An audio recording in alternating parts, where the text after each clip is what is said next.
کسی زمانے میں لوگ دولت کی حفاظت کے لیے گڑھا کھود کر اپنی متاع کو دبانے کا طریقہ اختیار کرتے تھے۔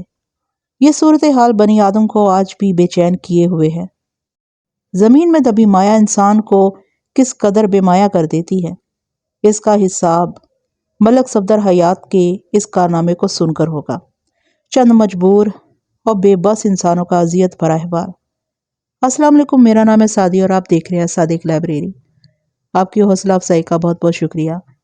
اگر ویڈیو پسند آئے تو لائک، کمنٹ اور شیئر کرنا ہرگز مت بھولیے گا، اور جو میرے چینل پر نیو ہیں جلدی سے چینل کو سبسکرائب کر لیجئے۔ اور ہاں، میرے چینل پر جنات کا بیٹا پیش کی جا رہی ہے، ضرور سنیے گا، بہت ہی دلچسپ کہانی ہے۔ آئیے آغاز کرتے ہیں آج کی کہانی کا۔ موسم سرما اپنے جوبن پر تھا۔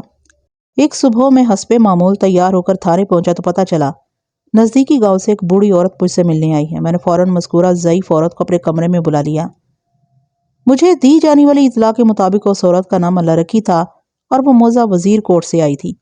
تھوڑی دیر کے بعد وہ میرے سامنے موجود تھی۔ اللہ رکھی کی عمر لگ بھگ 55-56 سال رہی ہوگی۔ جسم فاربا اور قد پستہ، رنگت ایک دم لٹھے کی طرح گوری چیٹی۔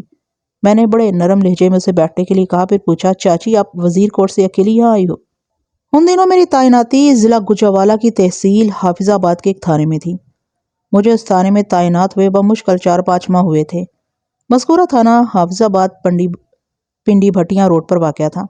موضع وزیر کوٹ میرے تھانے کے جنوب میں کم و بیش 4 میل کے فاصلے پر ایک درمیانے سائز کا گاؤں تھا۔ ایک محتاط اندازے کے مطابق وزیر کوٹ کی کل آبادی 700 نفوس پر مشتمل تھی۔ یہاں پر 150 کے قریب گھر آباد تھے۔ گاؤں میرے تھانے کی حدود میں آتا تھا۔ اللہ رکھی نے میرے سوال کا بڑا نپا تلا جواب دیا۔ تھانے دار صاحب، جب انسان دنیا میں اکیلا رہ جائے تو پھر اسے اپنی زندگی کے سارے معاملے اکیلے ہی نپٹانا پڑتے ہیں۔ کیا مطلب؟ میں نے چونک کر ہمدردانہ انداز میں اسے دیکھا۔ کیا تمہارے گھر میں اور کوئی بھی نہیں ہے؟ کوئی بیٹا یا بیٹی، شوہر، کوئی عزیز رشتہ دار؟ اس نے ایک ٹھنڈی سانس خارج کی اور بوجھل سی آواز میں بولی، میرے تمام رشتے ناطے سمٹ کر صرف کرم دین تک محدود ہو کر رہ گئے ہیں، اور کرم دین بیچارہ۔ کرم دین کون؟ اللہ رکھی نے جملہ نامکمل چھوڑا تو میں نے پوچھ لیا۔ کرم دین میرے گھر والے کا نام ہے جی، اس نے ٹھہرے ہوئے لہجے میں جواب دیا۔ اللہ رکی کے ایک ایک لفظ سے افسردگی اور یاسیت ٹپکتی تھی۔ مجھے وہ کوئی غموں کی ماری ہوئی دکھی عورت محسوس ہوتی تھی۔ میں پوچھے بنا نہ رہ سکا، جب تمہارا شوہر کرم دین زندہ ہے تو پھر؟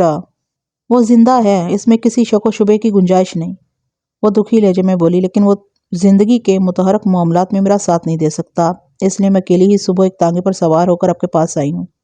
تمہارے شوہر کرم دین کے ساتھ آخر ایسا کیا مسئلہ ہے کہ وہ تمہارے ہمراہ نہیں آ سکا؟ میں نے سوالیہ نظر سے اللہ رکھی کو دیکھا۔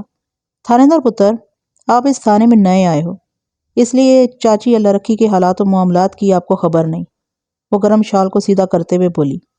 اس سے پہلے یہاں کے انچارج گوندل صاحب تھے، ان کے پاس میرے بڑے پھیرے لگے ہیں، وہ مجھے اچھی طرح جانتے تھے۔ کرم دین پچھلے 2 سال سے چارپائی پر ہے۔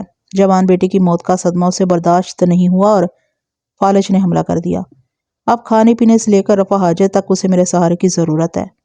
یہ بات میرے علم میں تھی کہ مجھ سے پہلے امتیاز گوندل نامی ایک پولیس آفیسر اس تھانے کا انچارج ہوا کرتا تھا، لیکن واقعتاً میں اللہ رکھی اس کے ساتھ پیش آنے والے کسی افسوسناک واقعے سے واقف نہیں تھا، لہٰذا ہمدردی بھرے لہجے میں پوچھا، چاچی میں پوری توجہ سے سن رہا ہوں، تم مجھے اپنے مسئلے کے بارے میں بتاؤ، جو کچھ میرے اختیار میں ہوا میں ضرور کروں گا۔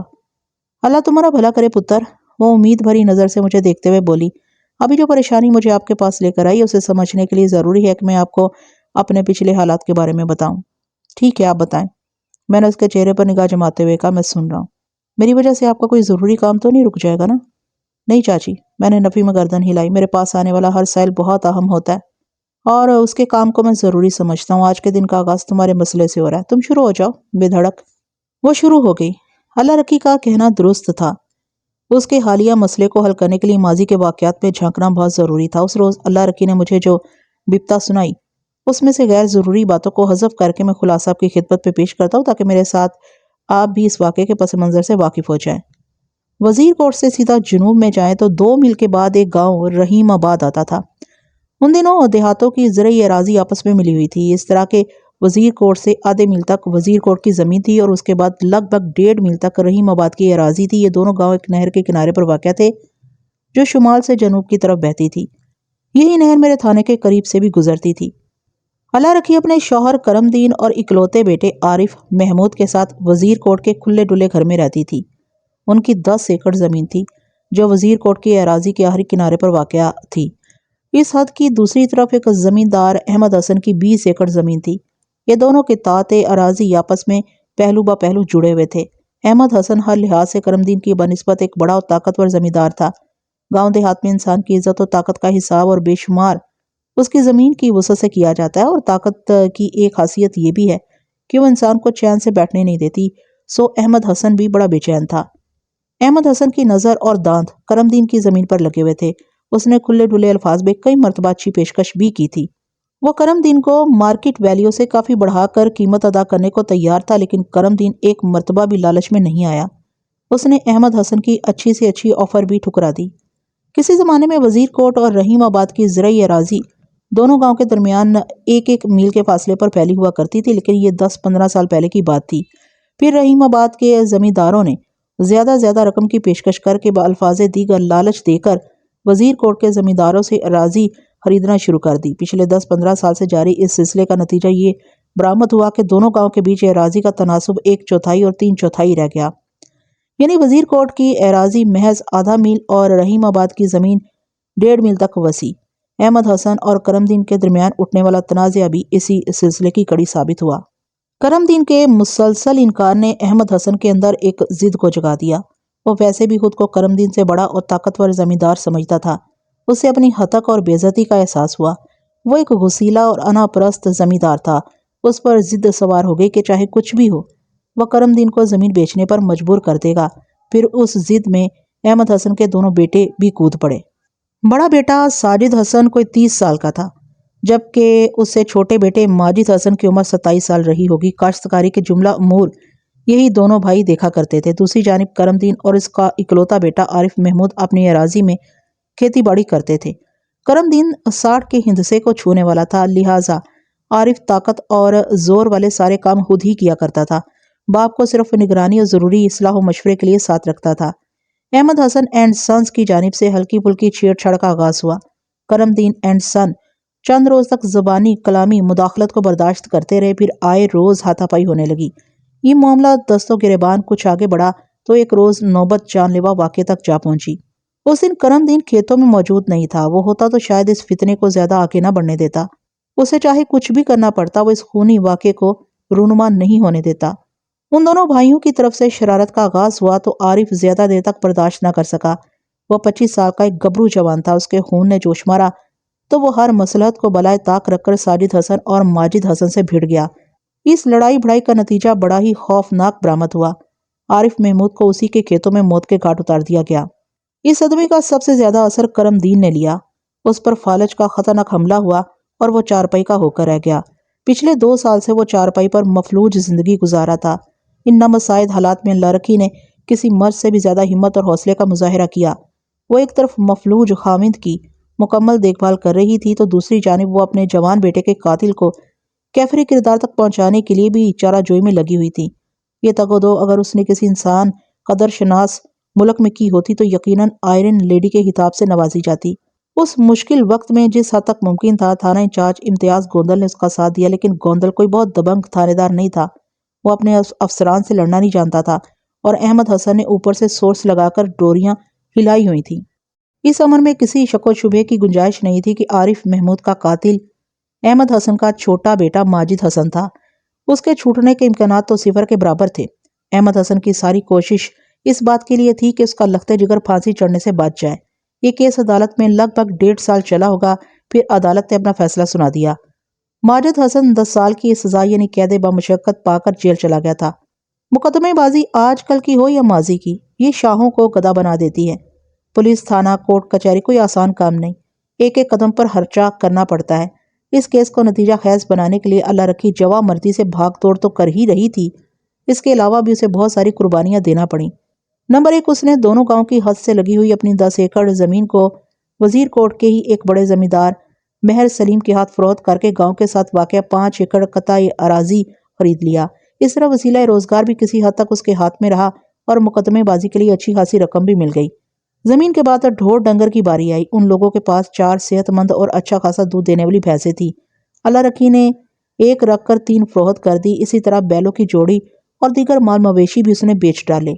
سب سے آخر میں گھر کی باری آئی۔ اللہ رکھی نے اپنے بیٹے کے قاتل کو جیل کی سنگلا دیواروں کے پیچھے پہنچانے کے لیے بڑا گھر بھی فروخت کر دیا اور اٹھ کر ایک چھوٹے سے 2 کمروں کے مکان میں آگئی جو پچھلے 1 سال سے بند پڑا تھا۔ مذکورہ مکان گاؤں کے آخری کنارے پر واقع تھا جو منظور نامی ایک شخص کی ملکیت تھا۔ اللہ رکھی نے گزارا کرنے کے لیے وہی مکان خرید لیا۔ اس مکان کو خریدنے کا ایک سبب یہ بھی تھا کہ وہ اللہ رکھی کی 5 ایکڑ اراضی کے بہت قریب تھا۔ لگ بھگ 1.5 سال کی اس مقدمے بازی میں کرم دین اور اللہ رکھی آسمان سے زمین پر آ گئے تھے، لیکن ایک اطمینان بہرحال یہ تھا کہ وہ اپنے بیٹے کے قاتل کو سزا دلوانے میں کامیاب ہو گئے تھے۔ تاہم اگر ماجد حسن پھانسی چڑھ جاتا تو شاید ان کے دلوں کو قرار واقعی آ جاتا۔ اللہ رکھی اپنی داستان غم مکمل کر کے خاموش ہوئی تو میں نے کہا، چاچی افسوس کہ 2 سال پہلے میں یہاں کا تھانہ انچارج نہیں تھا، ورنہ احمد حسن چاہے کتنی بھی اونچی سفارش لگا لیتا، میں اس کے سپوت کو پھانسی کا پھندا پہنا کر ہی دم لیتا۔ پتر، میں اس کیس کے سلسلے میں آپ کے پاس نہیں آئی ہوں۔ وہ ایک افسردہ سی سانس خارج کرتے ہوئے بولی، وہ تو جو اللہ کو منظور تھا ہو گیا۔ مجرم سزا پا کر جیل چلا گیا۔ میں اس لیے صبح آپ کے پاس نہیں پہنچی ہوں کہ آپ عدالت میں فیصلے کو بدلنے کے لیے زور لگائے۔ یہ تو کوئی اور ہی معاملہ ہے پتر۔ مثلاً کیا معاملہ ہے؟ میں نے آنکھیں سکیڑ کر اسے دیکھا۔ میں محسوس کر رہی ہوں کہ احمد حسن ہمارے خلاف کوئی نئی سازش کرنے والا ہے۔ وہ گہری سنجیدگی سے بولی۔ میں کچھ سمجھا نہیں چاچی، میں نے متذبذب لہجے میں کہا، ذرا وضاحت کرو۔ چند روز پہلے جب میں اپنے کھیتوں کا جائزہ لے کر آ رہی تھی تو راستے میں ایک اجنبی سے ملاقات ہو گئی۔ تو چاچی کیا تم کھیتی باڑی خود کرنے لگی ہو؟ میں نے سوال کیا۔ نہیں پتر، یہ کام میرے بس کا نہیں۔ میں نے کاشتکاری کے تمام امور کے لیے ایک بندہ ملازم رکھا ہوا ہے۔ بس کبھی کبھی ایسی ہی ادھر کا ایک چکر لگا لیتی ہوں۔ اگر ملازموں کو پتا ہو کہ مالک کسی بھی وقت ان کی کارکردگی دیکھنے آ سکتا ہے تو وہ زیادہ محنت اور لگن سے کام کرتے ہیں۔ بس میں بھی خادم حسین کو یہ احساس دلانے کے لیے کبھی کبھار ادھر چلی جاتی ہوں کہ میں اپنی زمین کی طرف سے غافل نہیں ہوں۔ خادم حسین اس کے ملازم کا نام تھا۔ ویسے اللہ رکھی کو زمانے کے سرد و گرم نے بہت زیادہ تجربہ کار اور دور اندیش بنا دیا تھا۔ میں نے یاد دہانی والے انداز میں کہا، تو چاچی کھیتوں سے واپسی پر تمہیں ایک اجنبی ملا تھا؟ ہاں، میں نے اسے پہلی بار دیکھا تھا۔ وہ اس بات میں سر ہلاتے ہوئے بولی، مجھے یقین ہے وہ وزیر کوٹ کا رہنے والا نہیں۔ وہ بندہ مجھے دیکھ کر رک گیا۔ جب میں اس کی طرف متوجہ ہوئی تو اس نے پوچھا، چاچی کیا تیرا نام اللہ رکھی ہے؟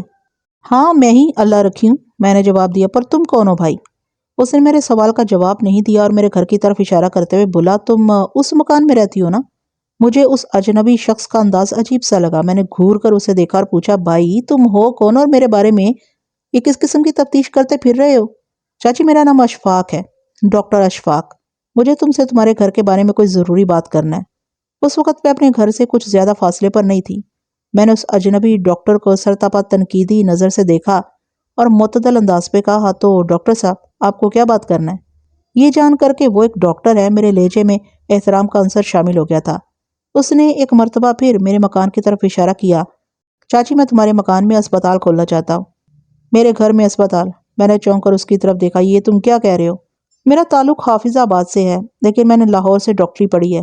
وہ اپنی ہی دھن میں بولتا چلا گیا۔ جب میں ڈاکٹر بن رہا تھا تو میں نے اپنے دل میں عہد کیا تھا کہ کسی چھوٹے سے گاؤں دیہات میں جا کر اسپتال کھولوں گا اور وہاں کے مال مویشی کی خدمت کروں گا۔ میں نے مال مویشی کی خدمت؟ اس کی بات پوری ہونے سے پہلے ہی میں بول اٹھی، کہ آپ ڈنگر ڈاکٹر ہو؟ ہاں، اس نے اس بات میں گردن ہلائی۔ میں جانوروں کا ڈاکٹر ہوں اور تمہارے گھر میں اسپتال کھول کر میں وزیر کوٹ کے مویشیوں کی خدمت کرنا چاہتا ہوں۔ کیا نام بتایا تم نے؟ میں دوبارہ آپ سے تم پر آ گئی تھی۔ ڈاکٹر اشفاق، اس نے جواب دیا۔ ہاں تو ڈاکٹر اشفاق، میں نے گھور کر اسے دیکھا اور پوچھا، کہ میں تمہیں شکل سے کوئی احمق یا پاگل عورت نظر آتی ہوں؟ نہیں، میں نے ایسا کب کہا ہے؟ وہ حیرت بھری نظر سے مجھے دیکھنے لگا۔ پھر تم نے کیسے سوچ لیا کہ میں تمہیں اپنے گھر میں جانوروں کا اسپتال کھولنے دوں گی؟ ہیں، میں ایسے ہی تو اسپتال نہیں کھولوں گا چاچی۔ پھر کیسے کھولو گے؟ میں نے اس کی بات پوری ہونے سے پہلے ہی پوچھ لیا۔ میں پہلے تم سے یہ گھر خریدوں گا۔ اس کی نیت کھل کر سامنے آ گئی۔ جب تم لوگ گھر کو خالی کر دو گے تو اس کے بعد ہی میں یہاں اسپتال کھولوں گا۔ اس کی بات سن کر مجھے غصہ تو بہت آیا، لیکن کوئی سخت جواب دینے کی بجائے میں نے ٹھہرے ہوئے لہجے میں کہا، سنو ڈاکٹر اشفاق، اگر تمہیں وزیر کوٹ کے مال مویشی کا اتنا ہی خیال ہے نا تو تم اسپتال کھولنے کے لیے کوئی اور جگہ دیکھ لو۔ میں اپنا مکان فروخت نہیں کروں گی، میں منہ مانگی قیمت دوں گا۔ اس نے حریصانہ انداز میں مجھے دیکھا۔ نہیں، بالکل نہیں، میں نے سختی سے کہا، تم ایسا کبھی بھول کر بھی نہ سوچنا، اور اب جاؤ یہاں سے۔ میں بات ختم کر کے آگے بڑھ گئی۔ وہ وہیں کھڑا کافی دیر تک مجھے دیکھتا رہا، پھر ایک طرف چلا گیا۔ میں گھر آ کر ڈاکٹر اشفاق کے بارے میں سوچنے لگی۔ اسے پورے گاؤں میں ایک میرا ہی گھر نظر آیا تھا اسپتال کھولنے کے لیے۔ میں نے ڈاکٹر کی باتوں سے سازش کی بو محسوس کی تو میرا دھیان فوراً احمد حسن کی طرف چلا گیا۔ میرے ذہن میں پہلا خیال یہی آیا کہ یہ احمد حسن یا اس کے بیٹے ساجد حسن کی کوئی نئی چال ہو سکتی ہے۔ وہ لوگ جانوروں کے اسپتال کی آڑ میں مجھے بے گھر کرنے کا منصوبہ بنا سکتے تھے۔ میں نے کرم دین کو ڈاکٹر اشفاق کے بارے میں کچھ نہیں بتایا کہ وہ خواہ پریشان ہوگا۔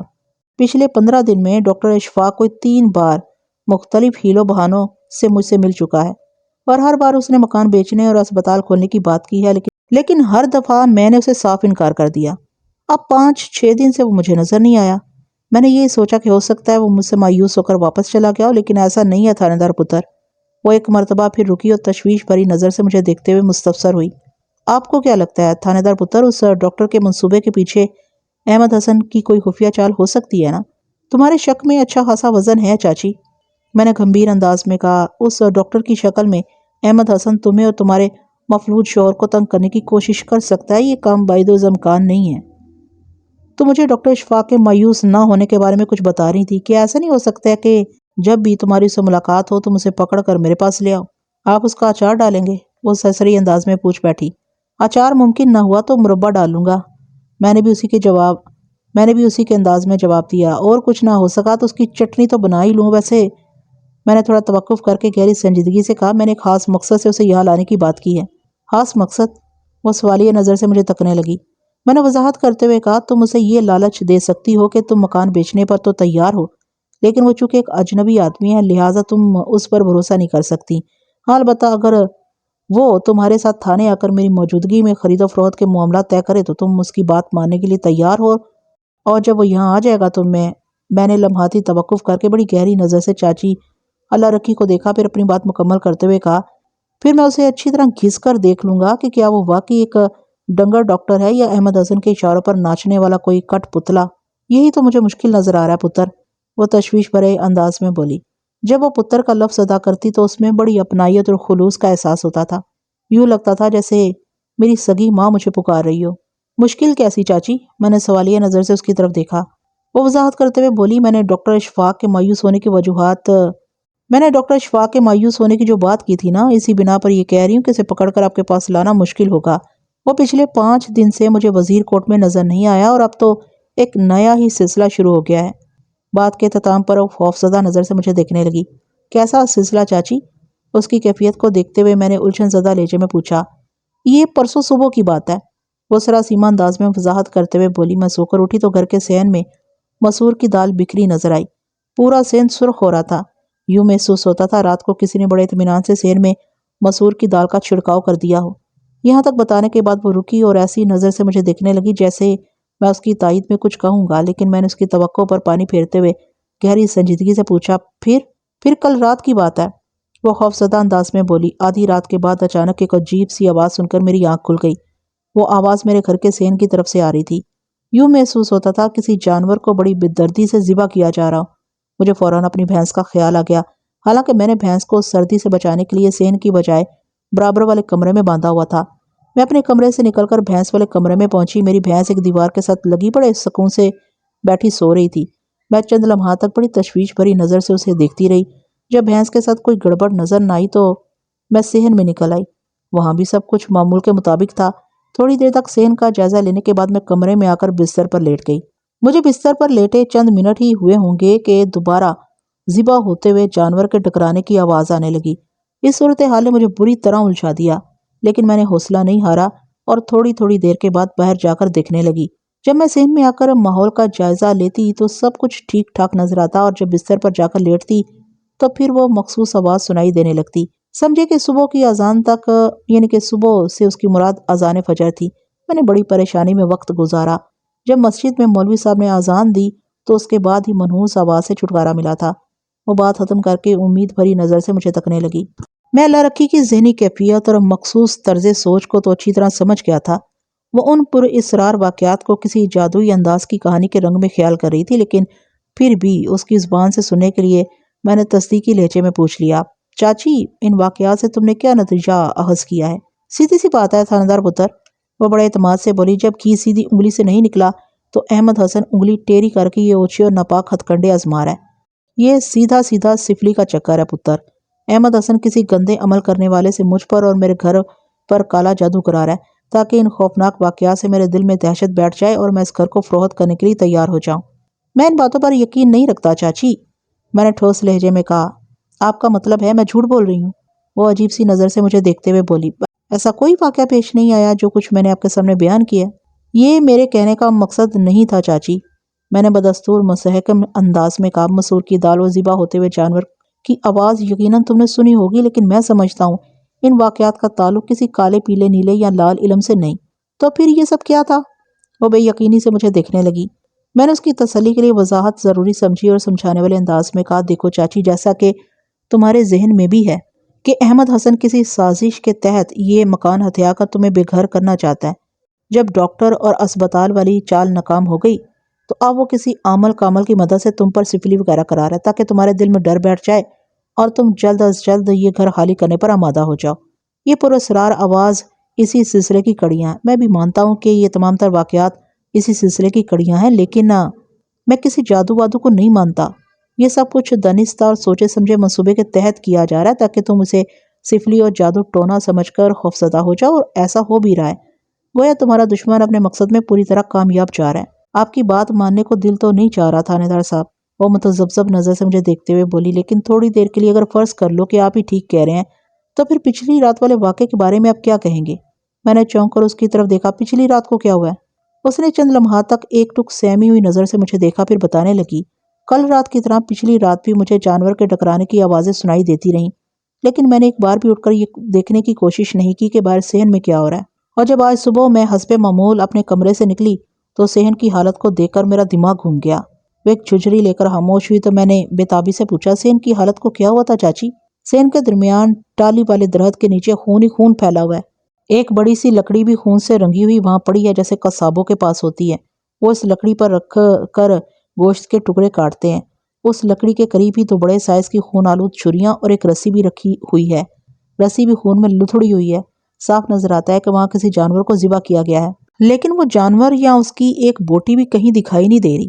اس نے ایک مرتبہ پھر جھجری لی اور تھوڑے توقف کے بعد اضافہ کرتے ہوئے بولی، تھانے دار پتر، اس واقعے نے مجھے بری طرح خوفزدہ کر دیا ہے۔ اب تو کرم دین کو بھی یہ سب کچھ پتہ چل چکا ہے، وہ بیچارہ بھی سہما ہوا ہے۔ میں نے فوراً اپنے گوانڈی یعنی کہ پڑوسی بشیر احمد کی منت کی کہ وہ مجھے تھانے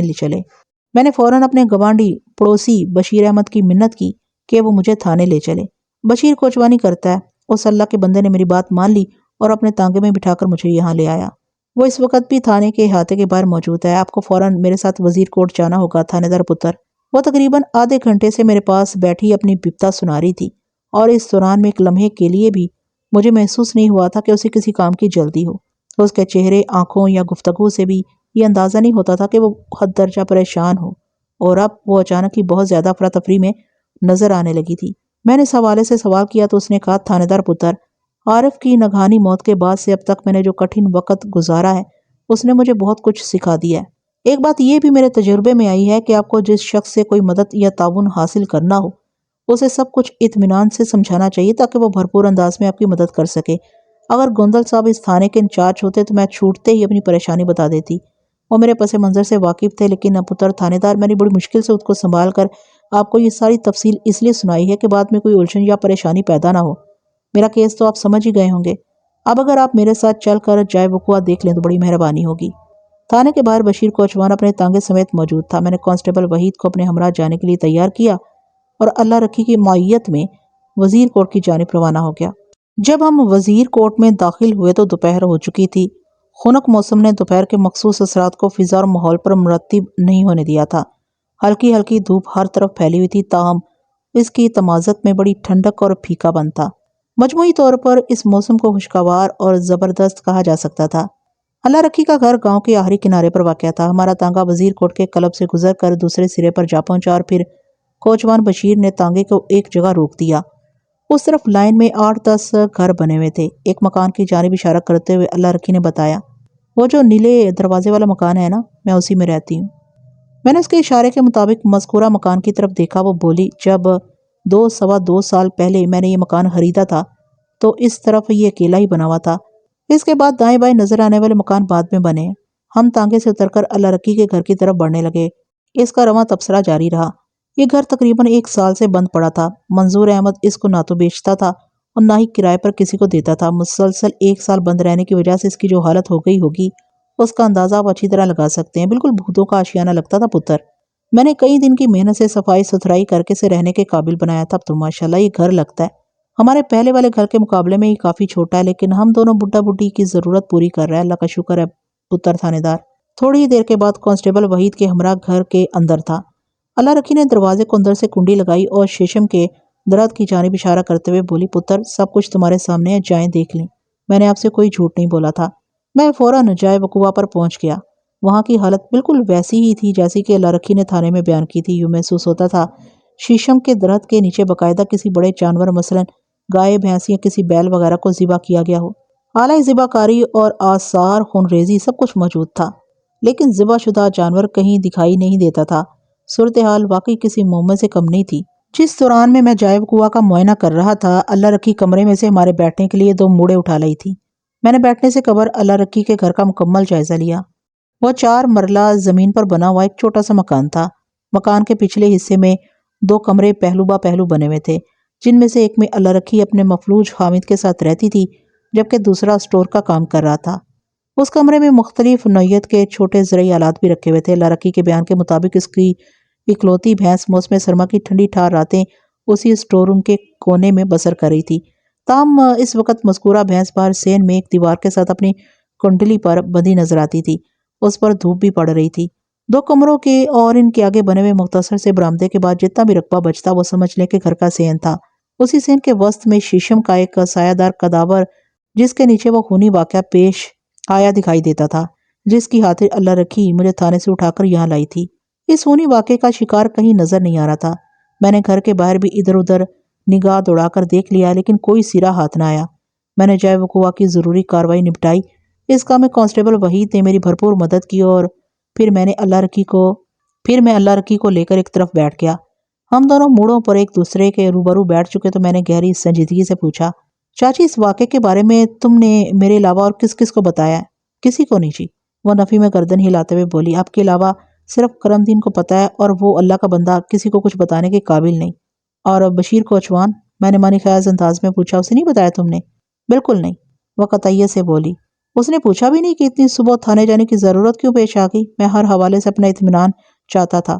پوچھا تھا پتر، وہ اس بات میں گردن ہلاتے ہوئے بولی، لیکن میں نے بہانہ کر دیا کہ کرم دین کی طبیعت ٹھیک نہیں، اس لیے مجھے فوراً تھانے دار کو لے کر آنا ہے۔ جب کسی کی طبیعت خراب ہوتی ہے تو ڈاکٹر یا حکیم کو بلایا جاتا ہے، میں نے اپنی جرح جاری رکھتے ہوئے کہا۔ بشیر کوچوان چونکا نہیں کہ تھانے دار کو بلانے کی ضرورت کیوں ہے؟ وہ چونکا تھا اور اس نے اس بارے میں سوال بھی کیا تھا۔ وہ بڑی رسان سے بولی، لیکن میں نے یہ کہہ کر اس کی تسلی کر دی کہ کرم دین تھانے دار کے سامنے کوئی خاص بیان دینا چاہتا ہے اور اس بیان کا تعلق احمد حسن کی دشمنی سے ہے۔ وزیر کوٹ کے ہر بندے کو ہمارے ساتھ ہونے والی زیادتی کا علم ہے۔ اس لیے بشیر نے زیادہ بحث نہیں کی۔ یہ بات تو وہ بھی سمجھتا ہے کہ کرم دین کہیں آنے جانے کے قابل نہیں، لہٰذا سب کو اسی کے پاس آنا ہوگا۔ تو اس کا مطلب ہے اس خونی واقعے کے بارے میں کسی کو کچھ معلوم نہیں؟ میں نے سوچ میں ڈوبے ہوئے لہجے میں کہا، آپ بڑے سمجھدار اور تجربے کار تھانے دار ہو پتر۔ اگر کسی اور کو اس واقعے کی ذرا سی بھی خبر ہوتی تو اس وقت پورا پنڈ میرے گھر کے اندر جمع ہوتا۔ ہاں یہ تو تم بالکل ٹھیک کہہ رہی ہو چاچی، میں نے تائیدی انداز میں گردن ہلائی۔ اب تو آپ کو یقین آ گیا نا کہ میرے گھر پر گندا عمل کرایا جا رہا ہے؟ نہیں، میں نے 2 ٹوک انداز میں کہا، گندے اور سفلی عمل کی طرف تو میرا دھیان ہی نہیں جا رہا۔ البتہ میرا موقف اب بھی وہی ہے کہ اگر احمد حسن یا اس کے بیٹے ساجد حسن کو اس معاملے میں ملوث سمجھا جائے، پھر یہ ساری کارروائی انہی کی طرف سے لگتی ہے۔ وہ تم لوگوں کو خوفزدہ کر کے یہ گھر چھوڑنے پر مجبور کرنا چاہتے ہیں، اور اگر ڈاکٹر اشفاق کو اس کارنامے کا ذمہ دار تصور کر لیا جائے تو پھر بھی مقصد وہی ابھر کر سامنے آتا ہے کہ تمہیں ڈرا کر یہ مکان خالی کرنے پر آمادہ کیا جائے۔ اور یہ ہو بھی سکتا ہے، اور یہ بھی ہو سکتا ہے کہ ڈاکٹر اشفاق در حقیقت احمد حسن ہی کا اہلِ کار ہو۔ یہ لوگ مل جل کر تمہیں پریشان کرنے کی کوشش میں مصروف ہوں کہ تم جلد از جلد یہ مکان چھوڑ کر بے گھر ہو جاؤ۔ تو پھر میں کیا کروں؟ وہ بھرائی ہوئی آواز میں بولی، آپ اس صورتحال میں میرے لیے کیا کر سکتے ہیں تھانے دار پتر؟ میں تمہارے لیے بہت کچھ کروں گا چاچی، میں نے تسلی بخش لہجے میں کہا۔ تم بالکل بے فکر ہو جاؤ، مجھے بس تمہارے تعاون کی ضرورت ہے۔ آپ جو تعاون کہیں گے میں کرنے کو تیار ہوں، وہ مضبوط لہجے میں بولی۔ آپ کسی طرح مجھے اس مصیبت سے نجات دلا دیں، انشاءاللہ بہت جلد تمہیں اس پریشانی سے چھٹکارا مل جائے گا، میں نے حوصلہ بڑھانے والے انداز میں کہا۔ تم اچھی طرح ذہن پر زور دے کر مجھے ڈاکٹر اشفاق کی وضاقتہ حلیے کے بارے میں بتاؤ۔ وہ 2-3 بار تم سے ملا ہے، تمہیں اس کی شکل صورت یاد ہوگی؟ جی اچھی طرح یاد ہے۔ وہ جلدی سے اس بات میں سر ہلاتے ہوئے بولی، قد درمیانہ، جسم متناسب، عمر لگ بھگ 30 سال، رنگت سانولی، داڑھی مونچھ صفا چٹ۔ وہ جب بھی مجھ سے ملا پتلون اور شرٹ میں نظر آیا۔ اس کے ہاتھ میں کالا بیگ بھی ہوتا تھا، جیسا کہ عموماً ڈاکٹروں کے پاس دیکھا جاتا ہے۔ اور ہاں، وہ چونکی پھر انکشاف انگیز لہجے میں اضافہ کیا، اس نے اپنی آنکھوں پر کالا چشمہ بھی لگایا ہوتا تھا۔ وہ جتنی بار بھی مجھ سے ملا میں اس کی آنکھیں نہیں دیکھ سکی۔ وہ اینک کچھ اس طرح کی تھی جیسے آپریشن کے بعد لوگ آنکھوں کو تیز روشنی اور دھوپ سے بچانے کے لیے لگاتے ہیں۔ میں نے اشفاق کی بات کا یقین کر لیا تھا کہ وہ ڈاکٹر ہے، لیکن سچی بات تو یہ ہے کہ وہ مجھے کہیں سے بھی ڈاکٹر نہیں لگتا تھا۔ چاچی، وہ انسانوں کا نہیں ڈنگروں کا ڈاکٹر ہے، میں نے بے ساختہ کہا، یہ جملہ ادا کرتے ہوئے میرے ذہن میں کوئی خاص بات نہیں تھی۔ تو کیا ڈنگروں کا ڈاکٹر انسان نظر نہیں آتا؟ اس نے بھی بے دھڑک پوچھ لیا۔ کیا جانوروں کا علاج کرتے کرتے خود بھی جانور بن جاتا ہے؟ اشفاق بظاہر تو بڑے صاف ستھرے حلیے میں دکھتا تھا، لیکن پتہ نہیں کیوں اسے دیکھ کر میرے ذہن میں کسی جنگلی کا تصور آتا تھا۔ وہ اس لیے کہ ڈاکٹر اشفاق نے تم سے جنگلیوں والی بات کی تھی۔ میں نے اس فضول کے موضوع کو سمیٹتے ہوئے کہا، بھلا یہ کیا طریقہ ہے کہ زبردستی کسی کا مکان خرید کر وہاں جانوروں کا اسپتال کھول دیا جائے؟ میں نے چونکہ اللہ رکھی کے دل کی بات کی تھی، لہٰذا وہ اس بات میں گردن ہلاتے ہوئے بڑے دبنگ انداز میں بولی، یہ بالکل ٹھیک کہہ رہے ہیں تھانے دار پتر۔ میں تسلی تشفی دے کر اللہ رکھی کے گھر سے رخصت ہونے لگا تو اس نے خون آلود لکڑی، چھریوں اور رسی کی جانب اشارہ کرتے ہوئے پوچھا، ان کا کیا کرنا ہے جی؟ میں نے ایک لمحہ سوچنے کے بعد کہا، تمہارے گھر میں کوئی کپڑے کا تھیلا وغیرہ ہے؟ ہاں، ایسا تھیلا مل جائے گا۔ بس بات میں سر ہلاتے ہوئے بولی، لے آؤ وہ تھیلا۔ میں نے فیصلہ کن لہجے میں کہا۔ تھوڑی دیر میں وہ ایک مضبوط تھیلا لے کر آ گئی۔ میں نے مذکورہ سامان کو کانسٹیبل کی مدد سے اس تھیلے میں بھرا، پھر اللہ رکھی سے کہا، یہ میں اپنے ساتھ لے کر جا رہا ہوں۔ گھر کے صحن کو تم خود سیٹ کر لینا، کچی زمین ہے، اچھی طرح پوچھا لگاؤ گی تو سب چھپ جائے گا۔ یہ میں کر لوں گی، اس نے بڑے اعتماد سے کہا۔ میں نے اسے چند ضروری ہدایات دیں، پھر اس کے گھر سے نکل آیا۔ واپسی میں بشیر کوچوان کی سروس میسر آ گئی۔ وہ ایک طرف کھڑا اپنے گھوڑوں کو کھر کر پھیر رہا تھا۔ مالک اپنے گھوڑے کی جتنی بھی خدمات انجام دیتا ہے، ان میں گھوڑے کا سب سے زیادہ پسندیدہ کام یہی سمجھا جاتا ہے۔ اس سے گھوڑے کی طبیعت بحال اور مزاج نحال ہو جاتا ہے۔ پتہ نہیں کیوں مجھے یوں محسوس ہوا جیسے وہ ہمارے ہی انتظار میں وہاں کھڑا تھا۔ وہ سے میری مراد بشیر کوچوان ہے، اس کا گھوڑا نہیں۔ ہم پر نگاہ پڑتے ہی وہ چونکا، پھر اپنے کام کو موقوف کر کے وہ میری طرف بڑھتے ہوئے بولا، آئیں تھانے دار جی، میں آپ لوگوں کو تھانے واپس پہنچا دیتا ہوں۔ میں نے کہا، تم ابھی تک یہیں کھڑے ہو کہ آج کام دھندے کا ارادہ نہیں ہے؟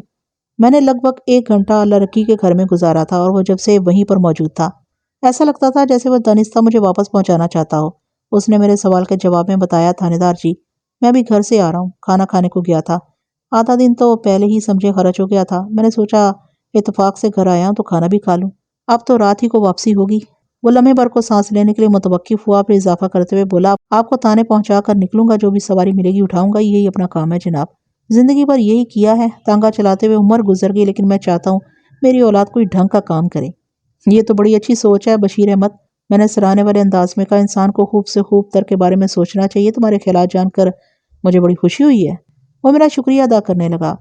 اس دوران میں وہ گھوڑے کو تانگے میں جوتنے کے مختلف مراحل بھی طے کر رہا تھا۔ تھوڑی دیر کے بعد اس نے اعلان کرنے والے انداز میں کہا، بیٹھے تھانے دار صاحب، تانگا تیار ہے۔ میں تانگے کی اگلی سیٹ پر بیٹھ گئی، جبکہ کانسٹیبل وحید نے عقبی نشست سنبھال لی۔ سامان والا تھیلا وحید کی کسٹڈی میں تھا، جو اس نے اپنے برابر میں سیٹ پر ہی رکھ لیا تھا۔ تانگا وزیر کوٹ سے باہر نکلا تو ہمارے درمیان گفتگو بھی شروع ہو گئی۔ بشیر احمد نے تانگا ڈرائیو کرتے ہوئے کہا، یہ بیچاری اللہ رکھی بڑی دکھی عورت ہے، اس کے ساتھ وقت نے بڑے ستم ڈھائے ہیں۔ اس نے صبح مجھ سے کہا کہ تھانے جانا ہے اور مجھ سے انکار نہ ہو سکا۔ میں نے اسے ایک بار بھی نہیں پوچھا کہ وہ تھانے کس کام سے جا رہی ہے، اور وہ بھی اتنی صبح۔ بس جی، وہ میری پڑوسن ہے، اس لیے خیال تو کرنا ہی پڑتا ہے نا جناب۔ بشیر کوچوان کچھ زیادہ ہی ہوشیار بننے کی کوشش کر رہا تھا۔ اللہ رکھی مجھے پوری تفصیل سے بتا چکی تھی کہ اس سلسلے میں اس کے اور کوچوان کے بیچ کس قسم کے سوال و جواب ہوئے تھے۔ بہرحال میں نے اللہ رکی کا پردہ رکھتے ہوئے کہا، ایک اچھے پڑوسی کی یہی خوبی ہوتی ہے کہ وہ ہر وقت اپنے پڑوسی کی مدد کے لیے تیار رہے۔ اس حوالے سے اللہ رکی اور کرم دین بہت خوش قسمت واقع ہوئے ہیں کہ انہیں تم جیسا نیک دل اور ہمدرد پڑوسی ملا۔ بس جی، عزت دینے والی تو خدا کی ذات ہے۔ اپنی تو ہر وقت یہی کوشش رہتی ہے کہ اگر اپنے پڑوسی کو کوئی فائدہ نہ پہنچا سکو تو کم از کم اسے نقصان بھی نہ پہنچاؤں۔ بڑی اچھی عادت ہے تمہاری بشیر احمد، میں نے تعریفی انداز میں کہا، اور جہاں تک اللہ رکی کے علیل صبح تھانے جانے کا تعلق ہے تو تمہاری معلومات اور تسلی کے لیے بتا دیتا ہوں۔ تمہیں تو پتہ ہی ہے ماضی میں ان لوگوں کی احمد حسن نامی ایک زمیندار سے بڑی خطرناک دشمنی رہی ہے آج کل۔ جی جی، مجھے سب پتہ ہے جناب۔ وہ گردن موڑ کر مجھے دیکھتے ہوئے بولا، واضح رہے کہ کوچوانی کے دوران میں وہ تانگے کے بانس کے پچھلے حصے پر براجمان تھا، جیسا کہ عام طور پر آپ نے کوچوانوں کو بیٹھے دیکھا ہوگا۔ اسی احمد حسن کے بیٹے ماجد حسن نے تو اللہ رکی کے جوان بیٹے عارف محمود کو قتل کر دیا تھا۔ آج کل وہ بدبخت جیل میں ہے۔ میں نے کہا ہاں، تمہاری معلومات بالکل درست ہیں۔ آج کل دشمنی کا وہ پرانا سلسلہ دوبارہ سر اٹھا رہا ہے۔ جی کیا مطلب؟ بشیر احمد نے چونکے ہوئے لہجے میں پوچھا۔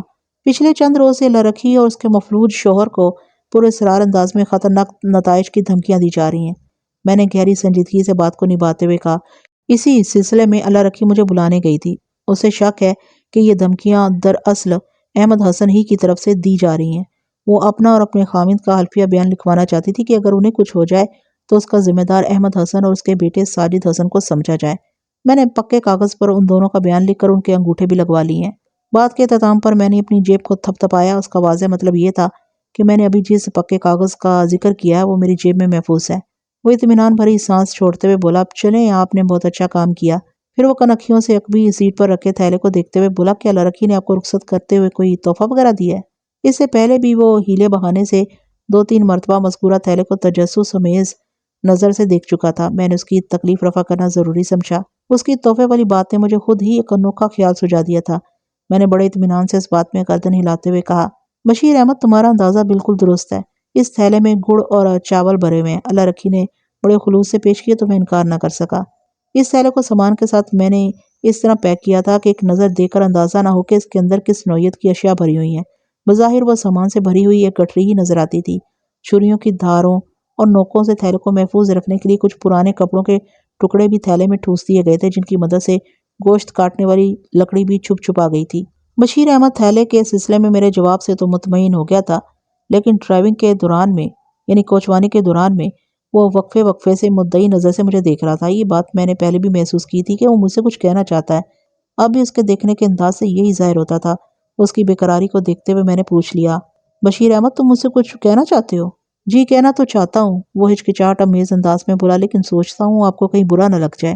کیا کوئی بری لگنے والی بات ہے؟ میں نے گہری سنجیدگی سے پوچھا۔ وہ گڑبڑا گیا۔ نہیں جی۔ پھر بے دھڑک کہہ ڈالو، میں نے حوصلہ بڑھانے والے انداز میں کہا۔ وہ بولا، دراصل مجھے اپنے بیٹے طارق کے بارے میں آپ سے بات کرنا ہے۔ ہاں کرو، کیا بات کرنا ہے؟ میری کل 3 اولادیں ہیں، وہ بتانے لگا۔ سب سے بڑی 2 بیٹیاں رشیدہ فریدہ شادی شدہ ہیں اور ماشاءاللہ اپنے اپنے گھر میں راضی خوشی زندگی بسر کر رہی ہیں، لیکن میں طارق کی طرف سے بہت پریشان رہتا ہوں۔ پریشانی کی نوعیت کیا؟ وہ خاموش ہوا تو میں نے پوچھ لیا، کیا اس کی شادی کے حوالے سے فکر مند ہو؟ شادی تو جناب اس کی میں ابھی 4-5 سال نہیں کروں گا، وہ فیصلہ کن انداز میں بولا۔ میں اس کی آنے والی زندگی کے بارے میں سوچ سوچ کر پریشان ہوتا رہتا ہوں۔ بس دل میں خواہش ہے کہ وہ پولیس میں چلا جائے۔ میں اس کے جسم پر قانون کے رکھوالے کی وردی دیکھنے کا تمنائی ہوں۔ اچھا تو یہ بات ہے بشیر احمد، میں نے ایک طویل سانس چھوڑتے ہوئے کہا۔ اس کی بے چینی اور اضطراب کا سبب سامنے آ گیا تھا۔ وہ اتنی دیر سے یہی بات کرنے کی غرض سے تذبذب کا شکار تھا۔ جناب، اگر آپ تھوڑی مہربانی کر دیں تو طارق پولیس میں بھرتی ہو سکتا ہے۔ وہ امید بھری نظر سے مجھے دیکھنے لگا۔ میں نے سوچ میں ڈوبے ہوئے لہجے میں کہا، پھر پوچھا، تمہارے بیٹے طارق کی عمر کتنی ہے؟ جی 2 ماہ کے بعد پورے 19 سال کا ہو جائے گا۔ اور تعلیم؟ میں نے سوال کیا۔ اس نے مڈل سے پڑھنا چھوڑا ہے، بشیر احمد نے جواب دیا۔ یہ چند سال پہلے کی بات ہے۔ قد کاٹ اور صحت کیسی ہے؟ ایک دم گبرو جوان ہے جی، وہ فخریہ انداز میں بولا۔ اسے بھی پولیس کی نوکری کرنے کا شوق ہے یا یہ صرف تمہاری ہی خواہش ہے؟ میں نے ایک نہایت ہی عام سوال کیا۔ اس کی بھی یہی تمنا ہے جناب۔ ٹھیک ہے، تم اسے کسی وقت میرے پاس تھانے بھیجنا، میں نے کہا۔ اس کی نوکری ہو جائے گی نا؟ وہ بڑی امید سے بولا۔ کسی کو پولیس میں بھرتی کروانا میرا کام نہیں ہے بشیر احمد، میں نے 2 ٹوک انداز میں کہا۔ پولیس میں بھرتی کا اپنا ایک نظام اور طریقہ کار ہے۔ مختلف نوعیت کے مراحل سے گزرنا پڑتا ہے۔ سینئر تجربہ کار پولیس آفیسر بڑی عقابی نگاہ سے کارکردگی، عزم اور حوصلے کو چیک کرتے ہیں، تب کہیں جا کر کامیابی ملتی ہے۔ تمہارے بیٹے کو بھرتی کروانا میرے اختیار میں تو نہیں، لیکن میں اس مشن میں سرخرو ہونے کے لیے اسے قیمتی مشورے دے سکتا ہوں، آگے اس کی قسمت۔ جی، یہ بھی آپ کا احسان ہوگا، وہ ممنونیت بھرے لہجے میں بولا۔ ہم تھانے پہنچ گئے۔ بشیر احمد نے اپنے بیٹے طارق کو میرے پاس بھیجنے کا وعدہ کیا اور مجھے سلام کر کے رخصت ہو گیا۔ میں کانسٹیبل کے ہمراہ تھانے کے احاطے میں داخل ہو گیا۔ میرے تھانے میں ارشاد احمد نامی ایک کانسٹیبل ہوتا تھا۔ اسے عملے کا سب سے زیادہ پرتیلا رکن سمجھا جاتا۔ کچھ لوگ اسے چیتا بھی کہتے تھے۔ یہ بات میرے علم میں تھی کہ ارشاد کا تعلق موضع علی نگر سے تھا، لیکن اس کی شادی رحیم آباد میں ہوئی تھی، یعنی رحیم آباد اس کا سسرالی گاؤں تھا، اور اللہ رکی کے دشمن احمد حسن کا تعلق بھی رحیم آباد ہی سے تھا۔ میں نے ارشاد کو اپنے پاس بلا لیا۔ اس نے کمرے میں آ کر مجھے سیلیوٹ کیا۔ پھر میرے اشارے پر کرسی سنبھال لی۔ میں نے اس کی آنکھوں میں دیکھتے ہوئے کہا، ارشاد، میں نے تمہاری مستعدی اور پھرتیوں کی بڑی تعریف سنی ہے، سوچا آج تمہارے جوہر بھی آزما لوں۔ کیا خیال ہے؟ ملک صاحب، میں تو صرف اپنا کام کرتا ہوں، پھرتی اور سستی کا میں نے کبھی حساب نہیں رکھا۔ وہ ٹھہرے ہوئے لہجے میں بولا، آپ حکم کریں، میں تو ہر وقت اپنے محکمے کی خدمت کے لیے تیار رہتا ہوں۔ شاباش، یہ بڑی اچھی بات ہے۔ میں نے ستائشی نظر سے اسے دیکھا اور پوچھا، تم اس تھانے میں کتنے عرصے سے کام کر رہے ہو؟ جی کوئی 5 سال تو ہو ہی گئے ہیں، اس نے جواب دیا۔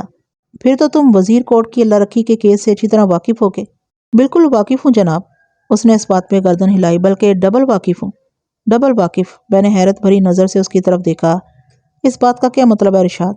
جناب، میری ڈیوٹی اس تھانے میں ہے اور اللہ رکھی کے یہاں بڑے پھیرے لگتے رہے ہیں۔ اس کا کیس گوندل صاحب ڈیل کر رہے تھے، لہٰذا مجھے اس معاملے کی پوری خبر رہی ہے۔ یہ تو ہوا سنگل واقف۔ وہ لمحے بھر کے لیے متوقف ہوا، پھر اپنی بات کو آگے بڑھاتے ہوئے بولا، میری بیوی آمنہ کا تعلق موضع رحیم آباد سے ہے اور اللہ رکھی کا جس بندے سے مقدمہ چل رہا تھا وہ بھی رحیم آباد کا رہنے والا ہے۔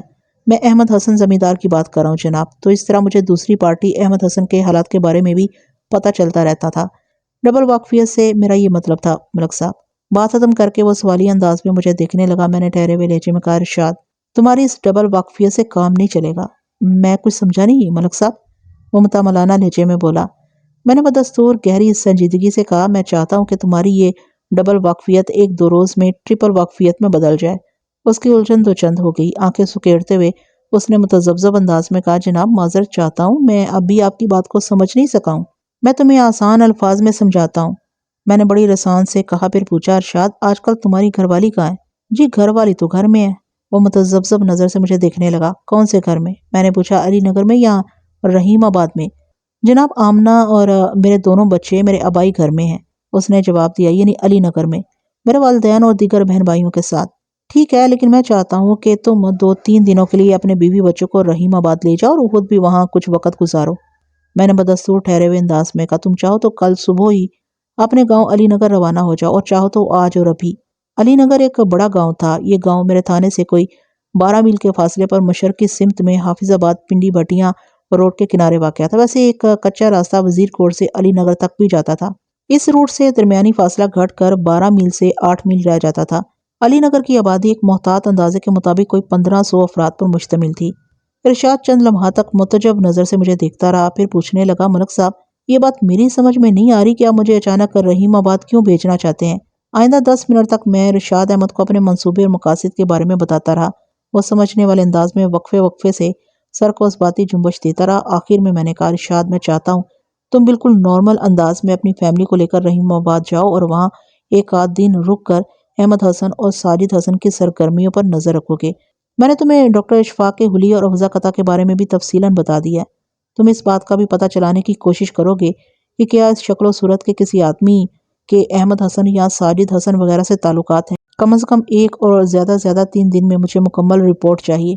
یہاں تھانے میں بھی کسی کو کچھ بتانے کی ضرورت نہیں۔ یہ راز صرف ہم دونوں کے بیچ رہے گا کہ تم کہاں گئے ہو اور کیا کرنے گئے ہو، ٹھیک ہے نا؟ جی ٹھیک ہے، اور انشاءاللہ میں آپ کو بڑے اچھے نتائج بھی دوں گا۔ وہ سوچ میں ڈوبے ہوئے لہجے میں بولا، لیکن اس کو الجھن میں مبتلا دیکھا تو میں نے پوچھا، لیکن کیا ارشاد؟ جناب میں یہاں سے اچانک جاؤں گا تو ساتھیوں کو یقیناً تشویش ہوگی۔ وہ وضاحت کرتے ہوئے بولا، انہیں تو کچھ بتانا ہوگا نا۔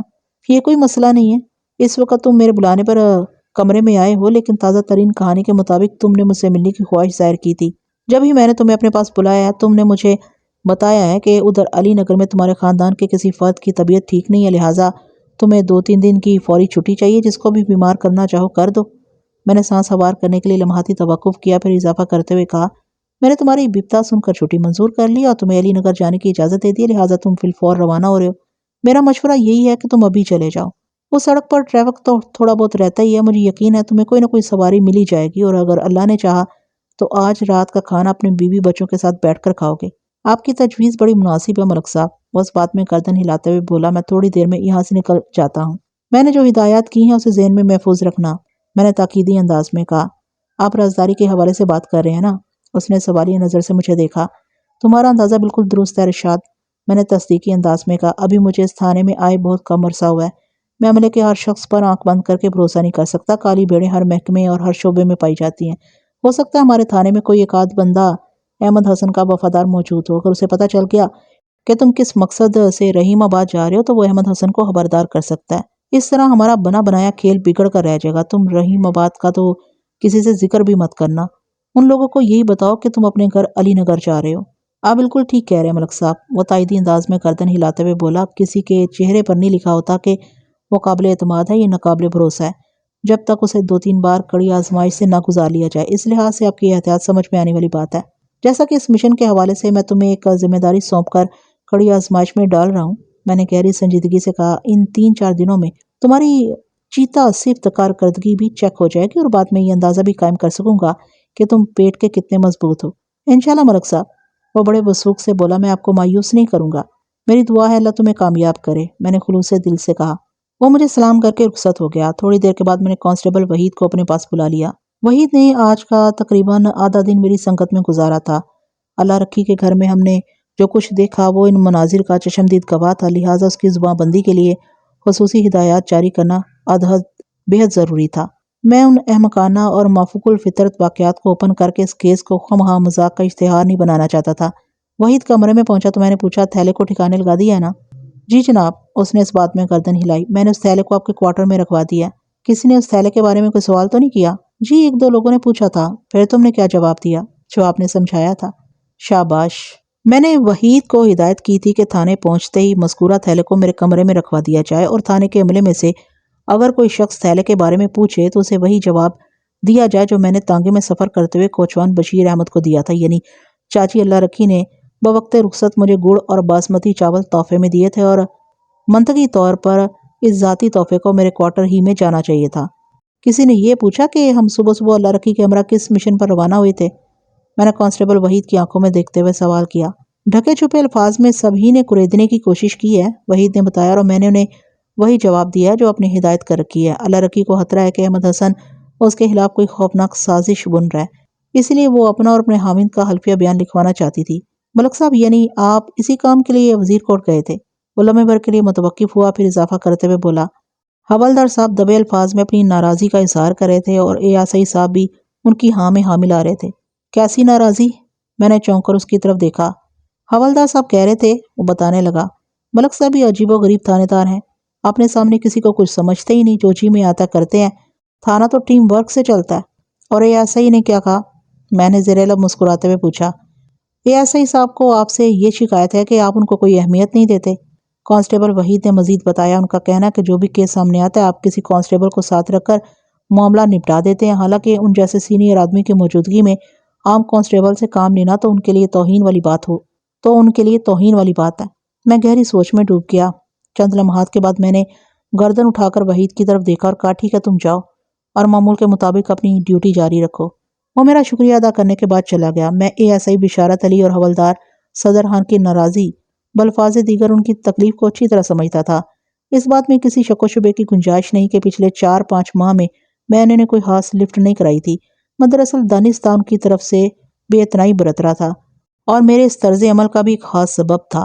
یہ بات میرے علم میں تھی کہ ASI بشارت سابق تھانہ انچارج کی ناک کا بال ہوا کرتا تھا اور گوندل صاحب کے ہر سیاہ سفید معاملے میں وہ برابر کا شریک رہا تھا، اور اب بھی وہ خفیہ انداز میں اسی کوشش میں لگا ہوا تھا کہ وہ اپنا تبادلہ کرا کے اسی تھانے میں چلا جائے جہاں اس کا پست پناہ امتیاز گوندل گیا تھا۔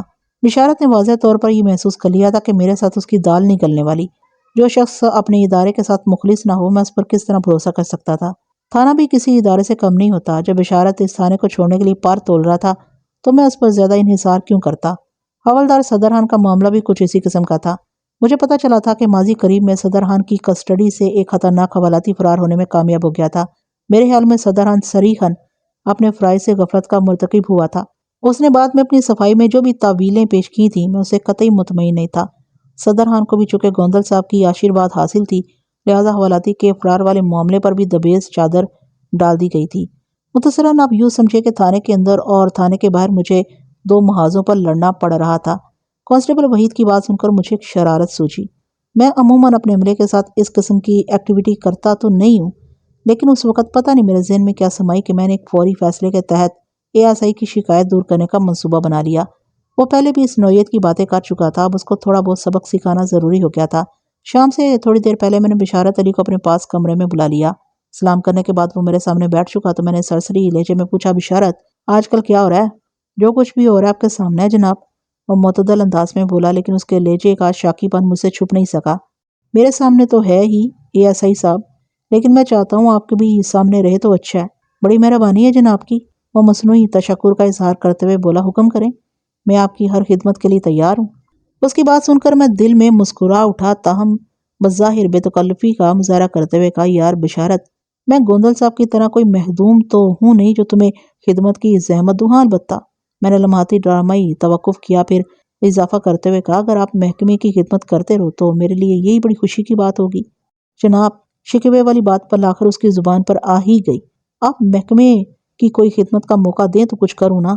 مجھے تو لگتا ہے جیسے آپ کسی بات پر مجھ سے خفا ہیں، جو چھوٹا بڑا کوئی کام ہی نہیں بتا رہے۔ خفگی والی کوئی بات نہیں بشارت، میں نے ٹھہرے ہوئے لہجے میں کہا، بس میرا کام کرنے کا اپنا ایک الگ انداز ہے۔ یہ سن کر تمہیں خوشی ہوگی کہ اس وقت ایک نہایت ہی اہم کام کے سلسلے میں نے تمہیں بلایا ہے۔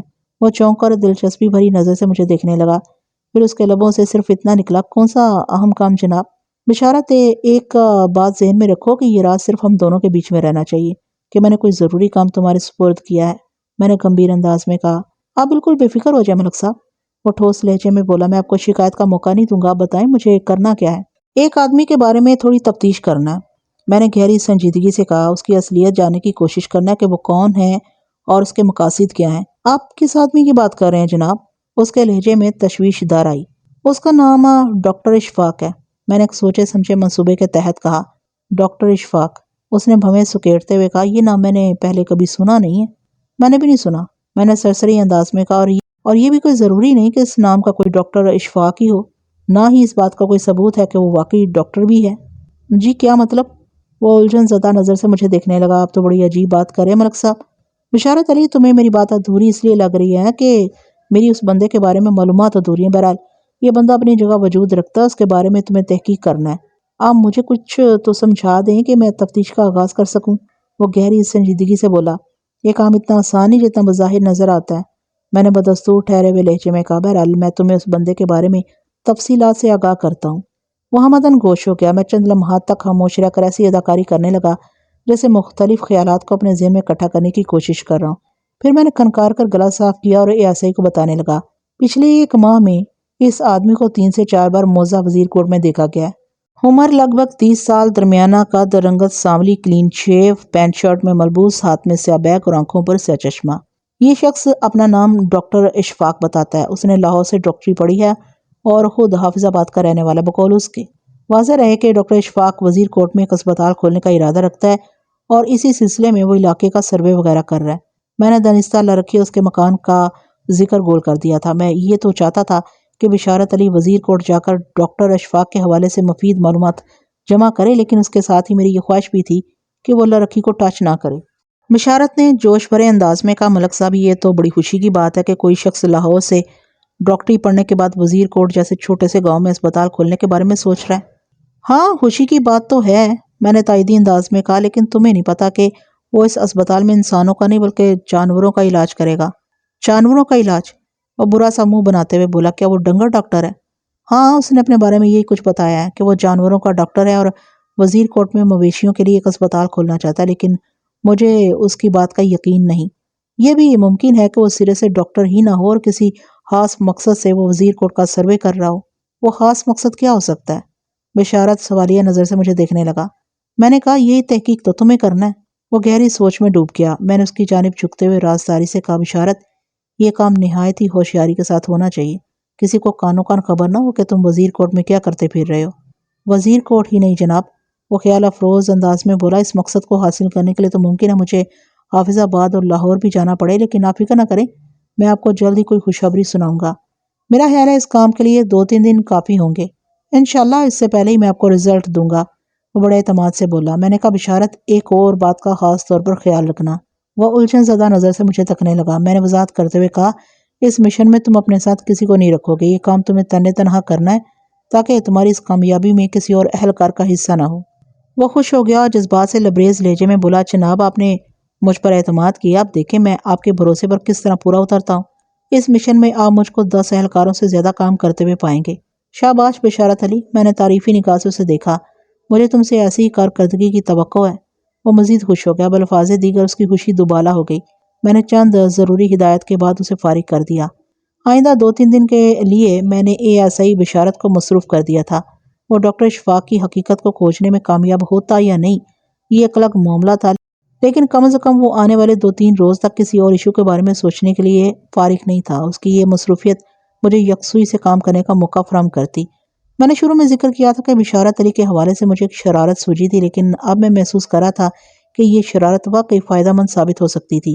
اگر واقعی وہ ڈاکٹر اشفاق اس کے مقاصد کی تہ میں اتر جاتا تو یہ قیمتی معلومات اللہ رکھی والا مسئلہ حل کرنے میں بڑی معاون ثابت ہو سکتی تھی۔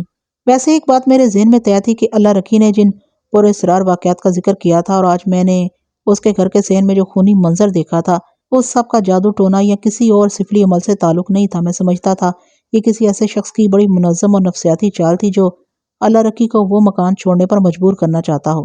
چاچی اللہ رکھی نے فی الحال تو عقلمندی کا ثبوت دیا تھا کہ وہ کسی عمل کے آستانے کا رخ کرنے کی بجائے سیدھی میرے پاس آ گئی تھی، لیکن کب تک وہ اپنی سوچ کو سنبھال سکتی تھی؟ میں نے واضح طور پر محسوس کیا تھا کہ وہ ان بیہودہ واقعات کو گندے عمل کا نتیجہ سمجھ رہی تھی اور اسے یقین تھا کہ احمد حسن ان لوگوں کو بے گھر کرنے کے لیے گندے ہتھ کنڈے آزما رہا تھا۔ احمد حسن نے پہلے تو ڈنگر ڈاکٹر اشفاق کے ذریعے مکان ہتھیانے کی چال چلی۔ ڈاکٹر کی پرکشش پیشکش کو ٹھکرا دیا تو احمد حسن نے کسی گندے عمل کے ماہر کی خدمات حاصل کر لی ہیں۔ وہ ڈاکٹر اشفاق کو احمد حسن ہی کا ایجنٹ سمجھتی تھی۔ یہ ممکن تھا کہ ڈاکٹر اشفاق در حقیقت احمد حسن ہی کا آدمی ہو، لیکن اس بات کا حتمی فیصلہ آنے والے 2-4 دنوں میں ہی سامنے آ سکتا تھا۔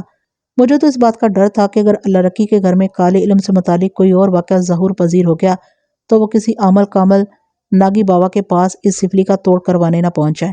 اس قسم کا کوئی واقعہ اس کے گھر میں بھی پیش آ سکتا تھا اور زرعی اراضی میں بھی، کیونکہ اگر یہ فرض کر لیا جائے کہ ان نامعقول واقعات کے پیچھے احمد حسن ہی کا ہاتھ ہے تو پھر وہ یقیناً گھر کے ساتھ ساتھ انہیں زمین چھوڑنے پر بھی مجبور کر سکتا تھا۔ مسور کی دال، بالوں کے گچھے، زنگ آلود سوئیاں، خون کے چھینٹے، مختلف نوعیت کی حیوانی کرم میں ڈوبی ہوئی آوازیں، مثلاً کسی بلی یا کتے کا رات میں بین کرنا، کسی ذبح ہوتے ہوئے جانور کے ٹکرانے کی آواز یا پھر کسی عورت کے رونے کی آواز، یہ تمام تر علامات کالے عمل سے منسوب سمجھی جاتی ہیں۔ حقیقت کیا تھی وہ تو وقت آنے پر ثابت ہو جاتی، لیکن ان مخصوص واقعات کے تناظر میں اگر اللہ رکی اس سفلیات کے بارے میں سوچ رہی تھی تو اس میں اس بیچاری کا کوئی زیادہ قصور بھی نہیں تھا۔ انسانی ذہن مخصوص قسم کی سچویشن میں بعض اوقات ایک خاص انداز میں سوچنے پر مجبور ہو جاتا ہے۔ میں سمجھتا ہوں چاچی اللہ رکی ایک مظلوم اور مجبور عورت تھی۔ اگلے روز میں تیار ہو کر تھانے پہنچا تو پتہ چلا کہ کوئی نوجوان مجھ سے ملنے کے لیے بے چین ہے۔ میں جب اپنے کمرے کی طرف آ رہا تھا تو میں نے برآمدے میں چوبی بینچ پر ایک نوجوان کو بیٹھے ہوئے دیکھا تو تھا اور اس نے مجھے سلام بھی کیا تھا۔ میں نے سوچا شاید یہ وہی نوجوان ہے۔ میں نے مذکورہ نوجوان کو فوراً اپنے پاس بلا لیا۔ اگلے ہی لمحے وہ میرے سامنے میز کی دوسری جانب کھڑا تھا۔ اس نے بڑی عقیدت اور ادب سے مجھے سلام کیا۔ میں نے فوراً اس کے سلام کا جواب دیا۔ وہ امید بھری نظر سے مجھے دیکھنے لگا۔ میں نے تنقیدی نگاہ سے سر تا پا اس نوجوان کا جائزہ لیا۔ بلا شبہ وہ ایک صحت مند، چاق و چوبند اور بالکل فٹ جوان تھا۔ اس کی آنکھوں میں مجھے ذہانت کی چمک بھی دکھائی دی۔ میں نے اسے لے کر آنے والے کانسٹیبل کو واپس بھیج دیا اور نوجوان کو بیٹھنے کا اشارہ کرنے کے بعد پوچھا، تمہارا نام کیا ہے؟ بڑی تمیز کے ساتھ بیٹھ چکنے کے بعد اس نے جواب دیا، جی میرا نام طارق ہے۔ طارق بیٹا، میں نے اسے اس کے نام سے مخاطب کرتے ہوئے پوچھا، کس کام سے میرے پاس آئے ہو؟ کام تو ابا جی نے آپ کو بتایا تھا نا جناب۔ کون ابا جی؟ میں نے سوالیہ نظر سے اس کی طرف دیکھا۔ جناب میں اپنے ابا جی کی بات کر رہا ہوں۔ وہ ایک ایک لفظ پر زور دیتے ہوئے بولا، کوچوان بشیر احمد۔ او ہو! ایک جماکے کے ساتھ مجھے کل کی گفتگو یاد آ گئی جو میرے اور کوچوان بشیر کے درمیان ہوئی تھی۔ میں نے طارق کی آنکھوں میں دیکھتے ہوئے کہا، اچھا تو تم وہی نوجوان ہو جسے پولیس میں بھرتی ہونے کا بڑا شوق ہے؟ جی جی، شکر ہے آپ نے مجھے پہچان لیا۔ وہ اضطراری انداز میں گردن ہلاتے ہوئے بولا، ابا جی نے آپ سے میرا ہی ذکر کیا تھا۔ طارق سے بات چیت کے دوران میں اسے نگاہوں میں تول بھی رہا تھا اور ذہن میں اس کی جانچ پڑتال بھی جاری تھی۔ اس خفیہ ریسرچ کا بھی ایک فوری سبب تھا۔ طارق کو دیکھ کر بیٹھے بٹھائے میرے ذہن میں ایک آئیڈیا آیا تھا اور میں اسی انوکھے آئیڈیا کے سلسلے ہی میں سوچ رہا تھا۔ میں نے گمبھیر انداز میں کہا، برخوردار، صرف شوق سے کام نہیں چلے گا۔ میں سب کچھ کرنے کو تیار ہوں جناب۔ وہ بڑے مضبوط لہجے میں بولا۔ اس کے عزم میں بڑی توانائی اور ولولہ دکھائی دیتا تھا۔ میں نے گہری سنجیدگی سے کہا، کل تمہارے ابا جی کو میں نے سمجھایا تھا کہ کسی بندے کو پولیس میں بھرتی کرانا میرے اختیار میں نہیں ہے، ہاں البتہ بھرتی کے لیے چند مفید مشورے میں ضرور دے سکتا ہوں، جن پر اگر کوئی نوجوان پوری طرح عمل کرے تو اس کی کامیابی یقینی ہو سکتی ہے۔ جی ابا جی نے مجھے یہ بات بتائی تھی۔ طارق نے اس بات میں گردن ہلائی اور کہا، میں اسی لیے تو آپ کی خدمت میں حاضر ہوا کہ آپ میری رہنمائی فرمائیں۔ میں آپ کے مفید مشوروں پر عمل کر کے دکھا دوں گا جناب۔ اس کے ارادے اور عزم میں مجھے بڑی پختگی نظر آئی، تاہم اپنے آئیڈیا کے حوالے سے اسے پکا کرنے کی غرض سے میں نے کہا، بڑی بڑی باتیں تو سبھی کرتے ہیں طارق، لیکن جب کارکردگی دکھانے کا وقت آتا ہے تو ان کی چھیں بول جاتی ہے۔ جناب میں جو کہہ رہا ہوں وہ کر کے بھی دکھا سکتا ہوں۔ وہ چٹانی لہجے میں بولا، میں خالی خلی باتیں کرنے کا عادی نہیں ہوں۔ میں کیسے یقین کر لوں کہ تم جو کہہ رہے ہو وہ حقیقت ہے؟ آپ مجھے آزما کر دیکھ لیں، اس نے بے خوفی سے کہا۔ میں نے معنی خیز انداز میں گردن ہلائی۔ یہ بات وزن والی ہے، میں تمہیں کسی آزمائش میں ڈال کر تمہارے الفاظ کی سچائی کو چیک کر سکتا ہوں تاکہ مجھے اندازہ ہو جائے کہ میں جس نوجوان کی رہنمائی کر رہا ہوں وہ کتنے پانی میں ہے۔ اس نے ٹھوس لہجے میں کہا، میں ہر آزمائش کے لیے تیار ہوں۔ میں نے چند لمحے سوچنے کی اداکاری کی، پھر اس کی آنکھوں میں دیکھتے ہوئے گہری سنجیدگی سے کہا، طارق میں فی الحال تمہاری 2 چیزوں کو آزماؤں گا۔ اگر تم اس امتحان میں پاس ہوگے تو یہ میرا وعدہ ہے کہ تمہیں پولیس میں بھرتی کروانے کے لیے جو مجھ سے ہو سکا ضرور کروں گا۔ اس کے چہرے اور آنکھوں میں موسم بہار نے ڈیرے ڈال دیے۔ لرزتی ہوئی آواز میں بولا، جی حکم کریں، میں ہر آزمائش کے لیے تیار ہوں۔ آپ کن 2 چیزوں کی پرکھ کرنا چاہتے ہیں؟ نمبر 1 اعتماد، میں یہ دیکھنا چاہتا ہوں کہ تم کس حد تک قابل بھروسہ ہو، میں نے ٹھہرے ہوئے لہجے میں کہا۔ نمبر 2 ہمت، میں یہ بھی چیک کرنا چاہتا ہوں کہ تمہارے اندر کتنی برداشت اور حوصلہ ہے۔ اور اس آزمائش کے لیے، میں نے ڈرامائی انداز میں جملے کا دھورا چھوڑا، پھر بدستور سنجیدہ لہجے میں کہا، اس آزمائش کے لیے میں تمہیں ایک چھوٹا سا مشن سونپ رہا ہوں جس سے تمہاری کارکردگی کو چیک کرنے کا موقع مل جائے گا۔ وہ پوری توجہ سے مجھے دیکھتا چلا گیا۔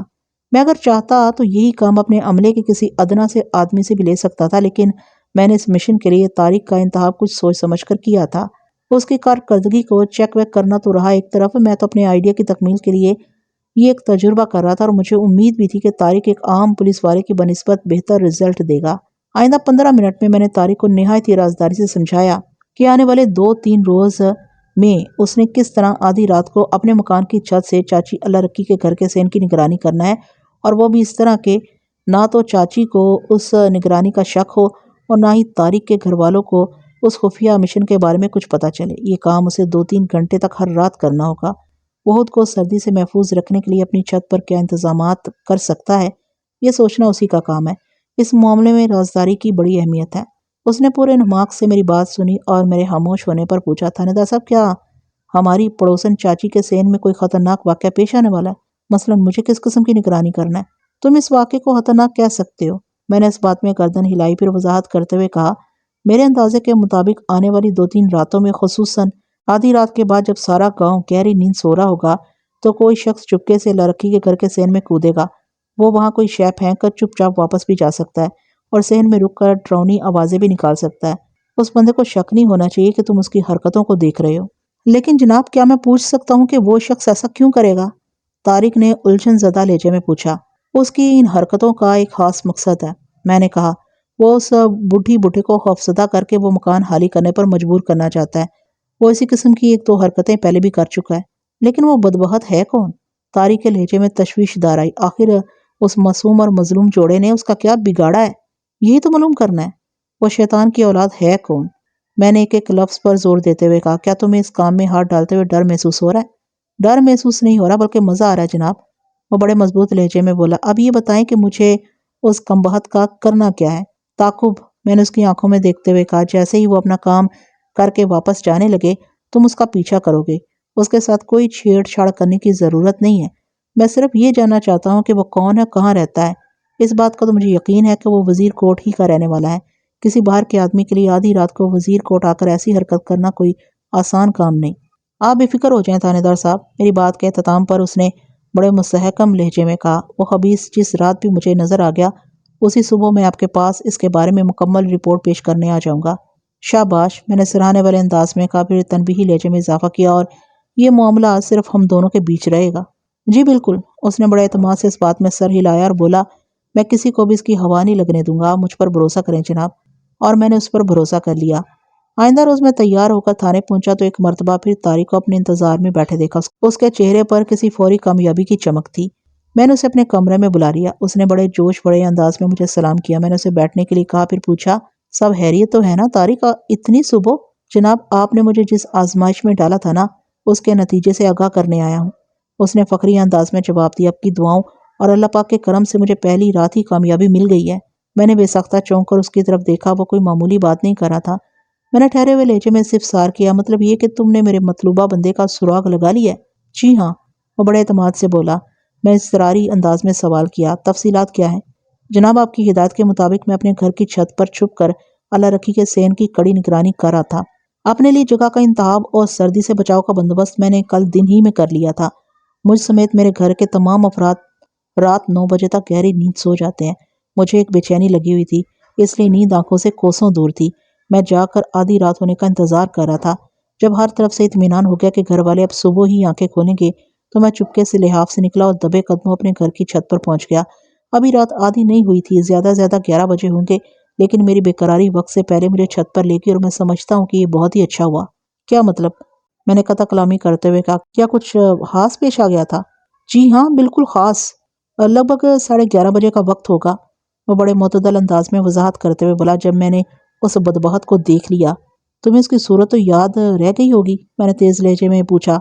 نہیں جناب، وہ نفی میں گردن ہلاتے ہوئے بولا۔ اندھیرے کی وجہ سے میں اس کے چہرے کے نقوش کو یاد نہیں رکھ سکا، تاہم میں یہ دیکھنے میں کامیاب رہا کہ وہ درمیانے قد اور متناسب بدن کا مالک تھا۔ اس کی حرکات و سکنات میں خاص چستی پائی جاتی تھی۔ وہ کس طرف سے آیا تھا؟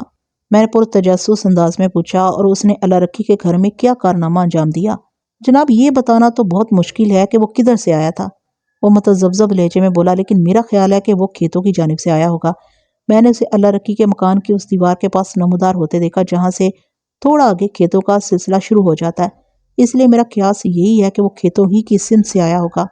طارق، وہ رکا تو میں نے اضطراری انداز میں پوچھا، تم نے ابھی تک اس نامراد کے کارنامے کے بارے میں کچھ نہیں بتایا؟ نامراد، وہ میرے ہی ادا کردہ الفاظ میں سے ایک کو دہراتے ہوئے بولا، آپ نے اس کا نام خوب رکھا ہے، وہ واقعی کوئی نامراد ہی ہوگا جو سردیوں کی ٹھنڈی ٹھار راتوں میں اس قسم کی اوٹ پٹانگ حرکتیں کرتا پھر رہا ہے۔ طارق زور بیان میں اصل موضوع سے ہٹنے لگا تو میں نے کہا، ہاں تو پھر کیا ہوا؟ تم نے دیکھا وہ اللہ رکی کے گھر کی ایک دیوار کے پاس نمودار ہوا۔ اس نے سر کو اسباتی جنبش دی اور بتانے لگا، اس نامراد کے ہاتھ میں ایک تھیلا بھی تھا۔ وہ دیوار کے قریب رک کر محتاط انداز میں چند لمحات تک ادھر ادھر دیکھتا رہا۔ میں یہی سمجھا کہ وہ گھر میں کودنے سے پہلے صورتحال کا جائزہ لے رہا ہے، لیکن گھر میں داخل ہونے کی بجائے اس نے تھیلا کھولا، پھر اس تھیلے میں سے فٹ بال جیسی کوئی شے نکال کر اللہ رکی کے صحن میں اچھال دی۔ مذکورہ شے تھوڑی دور تک لڑکتی چلی گئی اور نامراد تھوڑی دیر تک وہاں رک کر کسی رد عمل کا انتظار کرتا رہا، پھر دبے قدموں اطمینان سے ایک سمت بڑھنے لگا۔ میں نے ہیجان بھرے لہجے میں پوچھا، وہ جناب نہر کی سمت؟ نہر کی جانب؟ میں الجھن میں پڑ گیا۔ اس طرف تو کھیتوں کا ایک لامتناہی سلسلہ ہے۔ جی ہاں، وہ اس بات میں گردن ہلا کر بولا، اور انہی کھیتوں میں نہر کے کنارے پر پیر جھنڈے شاہ کا آستانہ بھی ہے۔ تو تم نے میری ہدایت کے مطابق اس پراسرار نامراد کا تعاقب کیا؟ میں نے سرسراتے ہوئے لہجے میں پوچھا۔ بالکل جناب، میں آپ کی ہدایت کو بھلا کیسے نظر انداز کر سکتا تھا؟ اس نے سینہ پھلاتے ہوئے بتایا۔ پھر اس تعاقب کا کیا نتیجہ برآمد ہوا؟ میں چور کو اس کے گھر تک پہنچا کر آیا ہوں جناب۔ کیا مطلب؟ میں نے متاملانہ نظر سے اسے دیکھا۔ میں نے پہلے ہی سوچ رکھا تھا کہ اگر وہ بندہ آئے گا تو اس کی واپسی پر مجھے کس طرح تعاقب کرنا ہے۔ جب مجھے اس بات کا اندازہ ہو گیا کہ وہ نامراد اللہ رکی کے گھر میں داخل ہونے کا کوئی ارادہ نہیں رکھتا تو میں چپکے سے چھت سے اترا اور گھر سے باہر نکل آیا۔ اسے میری اس کارروائی کا ذرا بھی احساس نہیں ہو سکا تھا۔ جب وہ واپسی کے لیے پلٹا تو میں نے تھوڑا فاصلہ رکھ کر دبے قدموں اس کا پیچھا شروع کر دیا۔ وہ کھیتوں کے کنارے کے ساتھ چلتے چلتے نہر تک پہنچ گیا۔ اس مقام پر جیسا کہ آپ نے بھی دیکھا ہوگا نہر کے اوپر کوئی پل وغیرہ نہیں بنا ہوا۔ اس کا واضح مطلب یہی تھا کہ وہ نہر کے اس پار نہیں جائے گا، اور نہر کے اس طرف چند قدموں کے فاصلے پر پیر جھنڈے شاہ کا آستانہ ہے۔ میرے ذہن میں فوراً یہ خیال چمکا کہ وہ کمبخت نامراد اسی آستانے میں جائے گا، اور پھر اس نے میرے اندازے کو درست ثابت کر دیا۔ تم یہ بتانا چاہ رہے ہو کہ وہ آستانے کے اندر داخل ہو گیا تھا؟ میں نے تصدیقی نظر سے اسے دیکھا۔ جی ہاں، اس نے زور دے کر کہا۔ وہ نہ صرف یہ کہ آستانے کے اندر داخل ہوا تھا بلکہ پھر وہ باہر بھی نہیں نکلا۔ میں نے لگ بھگ آدھا گھنٹہ وہیں رک کر اس کا انتظار کیا تاکہ اس تعاقب کے نتائج میں کسی قسم کی کوئی کمی نہ رہ جائے۔ اور میں پورے وثوق کے ساتھ کہہ سکتا ہوں کہ تھانے دار صاحب، مجھے 111% یقین ہے کہ اس نامراد کمبخت کا تعلق اسی آستانے سے ہے۔ بہت خوب طارق، تم نے پہلی آزمائش ہی میں کمال کر دکھایا ہے۔ اگر اس آدمی کا تعلق تمہارے یقین کے عین مطابق پیر جھنڈے شاہ کے آستانے سے ہے تو اس پر ہاتھ ڈالنے میں مجھے کوئی دشواری نہیں ہوگی۔ میں کوشش کروں گا یہ کیس آج ہی نپٹ جائے۔ اللہ کرے ایسا ہی ہو جناب، وہ دعائیہ انداز میں بولا۔ پھر پوچھا، میرے بارے میں آپ نے کیا فیصلہ کیا ملک صاحب؟ تمہاری پولیس میں بھرتی کا فیصلہ تو بعد میں ہوتا رہے گا طارق، میں نے اسے خوشخبری سناتے ہوئے کہا، لیکن تمہاری ڈیوٹی آج ہی سے چالو ہے۔ کیا تم اپنے ابا جی کو بتا کر آئے ہو کہ میرے پاس آئے ہو؟ جی ہاں، ابا جی کو پتا ہے کہ میں آپ سے ملنے آیا ہوں۔ اس نے جواب دیا۔ میں نے کل ہی احتیاطاً انہیں بتا دیا تھا کہ تھانے دار صاحب نے روزانہ صبح تھانے آنے کا حکم دیا ہے۔ تم نڈر اور بہادر ہی نہیں بلکہ چالاک بھی ہو۔ میں نے ستائشی نظر سے اسے دیکھا۔ مجھے یقین ہے اگر تم نے پولیس ڈپارٹمنٹ جوائن کر لیا تو آگے چل کر بہت ترقی کرو گے۔ جناب وہ ابھی آپ نے ڈیوٹی چالو والی بات کی تھی۔ وہ فوراً اپنے مطلب کے پوائنٹ پر آ گیا۔ اس کا کیا مطلب ہے جناب؟ اس کا مطلب یہ ہے کہ پولیس کی وردی تو تم جب پہنو گے سو پہنو گے، لیکن آج سے سادہ لباس میں تم اس تھانے میں ڈیوٹی دو گے۔ کم از کم یہ کیس حل ہونے تک میں تمہیں ضرور اپنے ساتھ رکھوں گا، بات کی بات میں دیکھیں گے۔ بہت بہت شکریہ جناب کا، وہ ممنونیت بھرے لہجے میں بولا۔ میں اگر سادہ لباس میں بھی آپ کے ساتھ لگ کر سیکھتا رہا تو ایک نہ ایک دن پولیس کی وردی بھی میرے بدن پر سجی جائے گی۔ انشاءاللہ ضرور۔ ہمارے زمانے کی اور آج کی پولیس کے تصور میں کتنا فرق ہے۔ یہ فرق دونوں زاویوں سے بڑا نمایاں نظر آتا ہے۔ اگر عوام کے نقطہ نظر سے دیکھا جائے تو ہمارے زمانے میں پولیس یونیفارم کو بڑی عزت سے دیکھا جاتا تھا۔ لوگ ایک عام کانسٹیبل کو بھی احترام کی نگاہ سے دیکھتے تھے اور پولیس کی موجودگی میں تحفظ اور سلامتی کا احساس ہوتا تھا۔ ایک پولیس مین وردی پہن کر بڑا فخر محسوس کرتا تھا۔ جیسا کہ طارق کی زبان سے آپ نے پولیس یونیفارم پہننے کی حسرت کا ذکر سن لیا۔ طارق کے سوال نے مجھے چونکا دیا۔ وہ پوچھ رہا تھا، ملک صاحب ایک بات نے مجھے تجسس میں مبتلا کر رکھا ہے۔ اس نے اب مجھے جناب اور تھانے دار کے بجائے باقاعدہ ملک صاحب کہہ کر مخاطب کرنا شروع کر دیا تھا۔ کون سی بات طارق؟ میں نے سوال کیا۔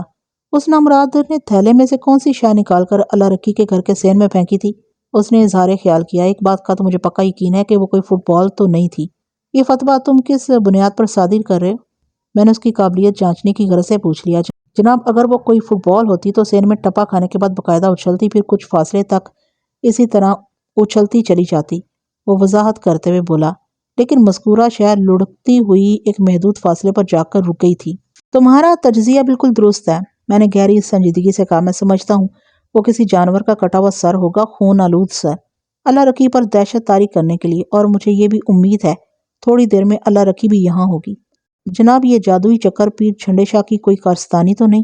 وہ میری آنکھوں میں دیکھتے ہوئے بولا۔ کسی بدماش یا برے آدمی کے ایما پر وہی تو کہیں بیچاری اللہ رکی کو ڈرانے کی کوشش نہیں کر رہا؟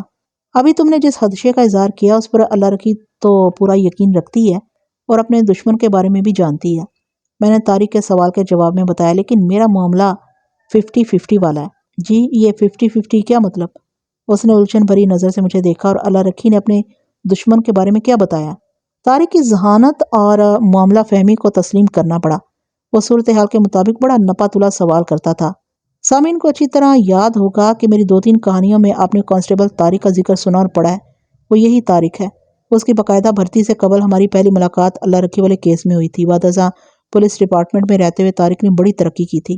میں نے اس کے سوالات کے جواب میں کہا، دیکھو طارق میں یہ تو مانتا ہوں کہ کوئی اللہ رکی کو خوفزدہ کرنے کے لیے اس قسم کی چالیں چل رہا ہے، لیکن میں اس بات پر یقین نہیں رکھتا کہ یہ واقعات کسی سفلی عمل کا نتیجہ ہیں۔ میرے خیال میں یہ سب سوچے سمجھے منصوبے کے تحت کیا جا رہا ہے۔ جہاں تک اللہ رکی کے دشمن کا تعلق ہے تو اسے تو پورا شک ہے کہ احمد حسن کسی عامل کامل کے ذریعے اس پر اس کے گھر پر کالا جادو کرا رہا ہے۔ ایسا ہو سکتا ہے، وہ سوچ میں ڈوبے ہوئے لہجے میں بولا۔ میں نے چونکہ پیر جھنڈے شاہ کے آستانے سے متعلق ایک آدمی کا تعاقب کیا ہے، اس لیے میں کہہ سکتا ہوں کہ اللہ رکی کا دشمن جو کوئی بھی ہے وہ پیر جھنڈے شاہ سے گندا عمل کرا رہا ہے۔ اور پیر جھنڈے شاہ، میں نے طنزیہ انداز میں کہا، اتنا پہنچا ہوا عمل کا عمل ہے کہ وہ جادو ٹونے کے ڈرامے رچانے کے لیے اپنے بندوں سے کام لیتا ہے؟ اس نے میری ہوں کا جواب نہیں دیا اور متذبذب نظر سے مجھے دیکھتا رہا۔ میں نے پوچھا، طارق یہ پیر جھنڈے شاہ کب سے یہاں آستانہ کھولے بیٹھا ہے؟ اسے زیادہ عرصہ نہیں ہوا جناب، پھر بھی کوئی مدت تو ہوگی۔ یہی کوئی 6-8 ماہ، وہ سوچتے ہوئے بولا، یا زیادہ 9 ماہ۔ لیکن جناب جھنڈے شاہ نے بہت کم عرصے میں وزیر کوٹ کے باشندوں کو اپنا گرویدہ بنا لیا۔ گاؤں کے تمام لوگ اس کا بڑا احترام کرتے ہیں، اسے بڑا پہنچا ہوا بزرگ سمجھتے ہیں۔ تمہاری ذاتی رائے کیا ہے طارق؟ میں نے اس کی آنکھوں میں دیکھتے ہوئے پوچھا۔ کیا تمہیں کبھی کسی حاجت کے لیے اس کے آستانے پر جانے کا اتفاق ہوا ہے؟ نہیں جناب، ایسا اتفاق اب تک تو نہیں ہوا۔ اب تک نہیں ہوا تو اب ہوگا؟ جی کیا مطلب؟ آج رات کو ہم پیر جھنڈے شاہ کے آستانے کا سروے کریں گے، میں نے وضاحت کرتے ہوئے کہا۔ دیگر پولیس اہلکاروں کے علاوہ تم بھی میرے ہمراہ ہوگے؟ جی میں تو بڑی سنسنی محسوس کر رہا ہوں، وہ لرزتی ہوئی آواز میں بولا۔ بالکل ایک خواب کی طرح محسوس ہو رہا ہے۔ ادھر طارق کی بات ختم ہوئی، ادھر ایک کانسٹیبل نے کمرے میں آ کر مجھے اطلاع دی، ملک صاحب اللہ رکی نامی عورت دوبارہ آپ سے ملنے آئی ہیں۔ میں نے اور طارق نے چونک کر ایک دوسرے کو دیکھا۔ اللہ رکی کی آمد ہماری توقع کے عین مطابق تھی۔ میں نے اطلاع لانے والے کانسٹیبل سے کہا، تم چاچی اللہ رکی کو برآمدے میں بٹھاؤ، میں ابھی اسے بلاتا ہوں۔ جناب وہ سخت پریشان نظر آتی ہے۔ کانسٹیبل نے اللہ رکی کی حمایت میں کچھ کہنا چاہا تو میں نے اس کی بات مکمل ہونے سے پہلے ہی کہہ دیا، تم اس کی پریشانی کی زیادہ فکر نہ کرو، ٹھیک 3 منٹ کے بعد تم اسے میرے پاس لے آنا۔ میں اس نوجوان سے ایک ضروری بات کر رہا ہوں۔ میں دراصل طارق کی موجودگی میں لڑکی کی پریشانی کا احوال نہیں سننا چاہتا تھا۔ وہ دونوں نہ صرف ایک ہی گاؤں کے رہنے والے تھے بلکہ ایک دوسرے کے پڑوسی بھی تھے۔ اللہ رکھی والا معاملہ چونکہ میرے اور اس کے بیچ ایک راز کی طرح تھا، اس لیے لازمی بات تھی کہ وہ طارق کی موجودگی میں کھل کر بات نہ کر پاتی جب تک میں طارق کو اس کی نظر میں قابل بھروسہ ثابت نہ کر دیتا، اور اس کام کے لیے فی الحال وقت نہیں تھا۔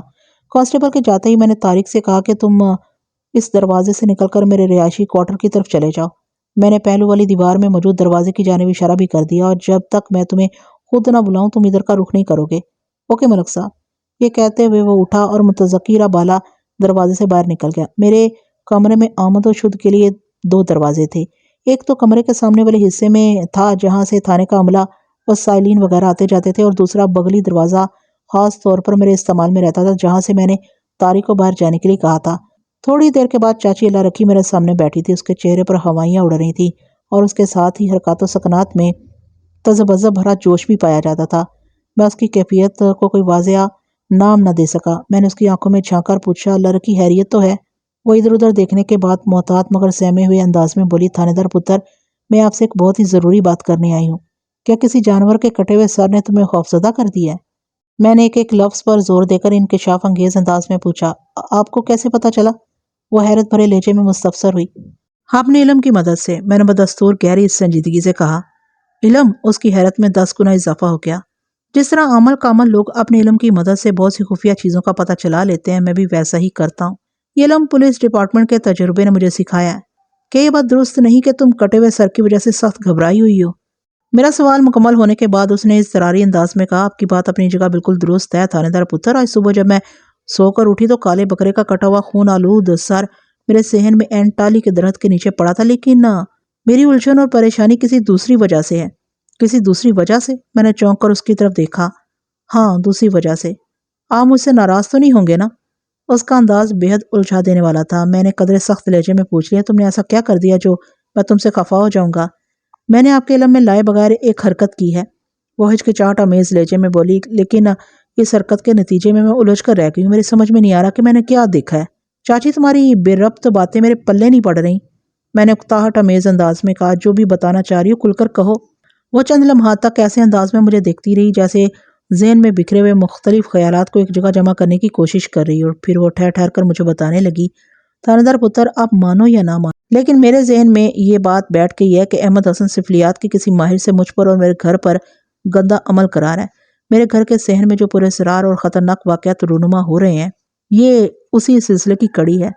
آج صبح جب صحن میں کالے بکرے کا کٹا ہوا سر ملا تو میں آپ کی طرف آنے کی بجائے پیر جھنڈے شاہ کے آستانے پر چلی گئی۔ جھنڈے شاہ کے آستانے پر؟ میں نے مانی خیز لہجے میں پوچھا۔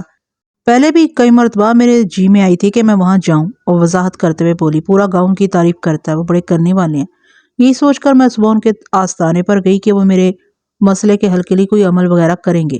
میں ان سے ملی، انہوں نے میری بات بڑی توجہ سے سنی اور آخر میں کہا کہ وہ آنے والی رات ایک خصوصی وظیفہ پڑھیں گے جس سے پتہ چل جائے گا کہ میرے مکان کے ساتھ کون سا پراسرار سا معاملہ ہے۔ انہوں نے مجھے کل صبح دوبارہ اپنے آستانے پر بلایا ہے۔ میں بے سختہ میرے منہ سے نکلا، کیا جھنڈے شاہ نے تمہیں یہ نہیں بتایا کہ یہ سارا شیطانی چکر خود اسی کا چلایا ہوا ہے؟ تو کیا آپ… اس کا منہ حیرت کے مارے کھلے کا کھلا رہ گیا۔ کیا آپ بھی ڈاکٹر اشفاق کی حقیقت جان گئے ہیں؟ ڈاکٹر اشفاق؟ ہاں، میری حیران ہونے کی باری تھی۔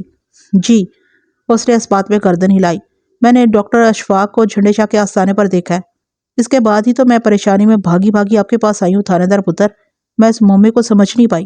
سمجھ میں تو میری بھی کچھ نہیں آ رہا چاچی، میں نے صاف کوئی کا مظاہرہ کرتے ہوئے کہا۔ تم ذرا سکون سے مجھے بتاؤ کہ تم نے جھنڈے شاہ کے آستانے پر کیا دیکھا ہے؟ وہ گہری سنجیدگی سے بتانے لگی، جب میں جھنڈے شاہ سے مل کر فارغ ہوئی تو میں نے ایک ملنگ ٹائپ بندے کو ان کے حجرے میں داخل ہوتے دیکھا۔ اس پر نظر پڑتے ہی میں چونک گئی۔ مجھے یوں محسوس ہوا جیسے میں نے پہلے بھی اسے کہیں دیکھا ہے، لیکن فوری طور پر یاد نہ آ سکا۔ اس کی آنکھیں اور آواز بڑی جانی پہچانی لگ رہی تھی۔ وہ جھنڈے شاہ کے ساتھ بہت گھل مل کر باتیں کر رہا تھا۔ میں اس ملنگ کو شاہ صاحب کے حجرے میں چھوڑ کر باہر نکل آئی، لیکن وہ بھی میرے ذہن میں بیٹھ کر باہر آ گیا۔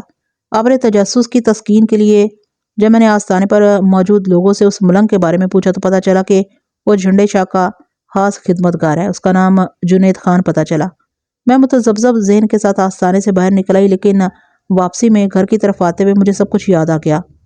اگر اس ملنگ کے سر کے بال کم کر دیے جاتے اور داڑھی مونچھ بھی صاف کر دی جاتی، اس کے ملنگوں والے لباس کو بدل کر پتلون شرٹ پہنا دی جاتی، تو وہ 101% ڈاکٹر اشفاق تھا۔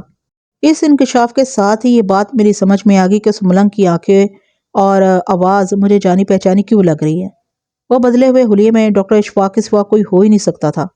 اس نے توقف کر کے تشویشناک نظر سے مجھے دیکھا۔ میں خاموش رہا تو وہ اپنے خدشات کا اظہار کرتے ہوئے بولی، پہلے تو میرے جی میں آئی کہ میں واپس آستانے پر جا کر اس ملنگ جنید خان کی اصلیت جاننے کی کوشش کروں، لیکن پھر ایک فوری خیال نے مجھے ایسا کرنے سے روک دیا کہ اگر میرے اندازے کے مطابق ڈاکٹر اشفاق احمد حسن کا آدمی ہے اور وہ پیر جھنڈے شاہ کے پاس میرے خلاف کوئی گندا عمل کرانے آیا تو وہ مجھے دیکھ کر بدک جائے گا، اس لیے میں فوراً ایک تانگا پکڑ کر آپ کے پاس آ گئی ہوں۔ چاچی تم فوراً میرے پاس آ گئی ہو، یہ تم نے بہت اچھا کیا، میں نے پرخیال انداز میں کہا، لیکن میں تمہاری اس بات سے اتفاق نہیں کر سکتا کہ ڈاکٹر اشفاق نے جھنڈے شاہ سے کوئی کام کرانے کے لیے ملنگ کا روپ دھارا ہوگا۔ پھر آپ کا دماغ کیا کہتا ہے تھانے دار پتر؟ وہ سوالیہ نظر سے مجھے دیکھنے لگی۔ میرا دماغ ان لمحات میں گولی کی رفتار سے بھاگ رہا تھا۔ ایک فوری تجزیے سے میں اس نتیجے پر پہنچ گیا تھا کہ چاچی اللہ رکھی کے ساتھ جو بھی پراسرار واقعات پیش آ رہے تھے ان کا اس دیرینہ دشمن احمد حسن سے کوئی تعلق نہیں تھا، بلکہ مجھے تو یہ جنید یعنی کہ ڈاکٹر اشفاق اور پیر جھنڈے شاہ کی ملی بھگت نظر آ رہی تھی۔ وہ لوگ اندر سے ملے ہوئے تھے اور بظاہر بھی خادم اور مخدوم کا رول ادا کر رہے تھے۔ وہ کسی خاص مقصد کے تحت اللہ رکھی کا مکان ہتھیانا چاہتے تھے۔ اللہ رکھی کے سوال کے جواب میں نے بتایا، چاچی میرا دماغ تو یہ کہتا ہے کہ پیر جھنڈے شاہ اور اس کا خادم خاص کسی اہم مقصد کی خاطر تمہارا مکان حاصل کرنا چاہتے ہیں۔ یہ جادو ٹونے اور گندے عمل کا سارا چکر انہوں نے ایک منصوبے کے تحت چلایا ہوا ہے، پر ان کو میرے مکان سے کیا دلچسپی؟ وہ اپنی بوڑھی آنکھوں میں حد درجہ حیرت بھرتے ہوئے مستفسر ہوئی، وہ لوگ ایسا کیوں کریں گے؟ آج کا سورج غروب ہونے سے پہلے میں تمہارے ان دونوں سوالات کے جوابات دے دوں گا، اور وہ بھی تمہارے گھر آ کر۔ اب تم پورے اطمینان کے ساتھ گھر جاؤ اور میرا انتظار کرو، تمہیں تھانے کے چکر لگانے کی ضرورت نہیں، میری بات سمجھ رہی ہو نا؟ سمجھ گئی تھانے دار پتر، وہ اس بات میں گردن ہلاتے ہوئے بولی۔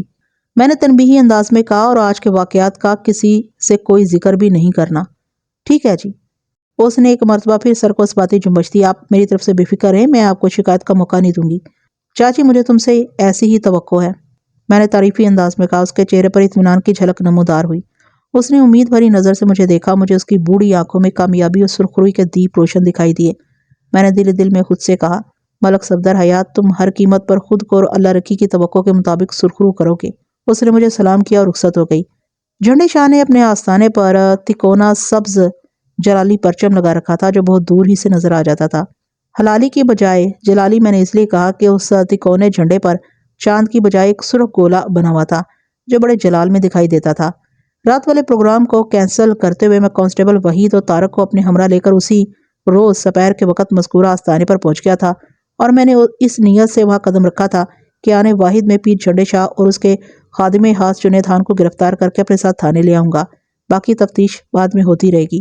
یہ فوری بالفاظ دیگر ہنگامی فیصلہ میں نے دو بنیادوں پر کیا تھا۔ نمبر ایک، تاریخ کی شبینہ تحقیق کے مطابق اللہ رکی کے سین میں کالے بکرے کا کٹا ہوا سر پھینکنے والا شخص پیر جھنڈے شاہ کے آستانے سے تعلق رکھتا تھا۔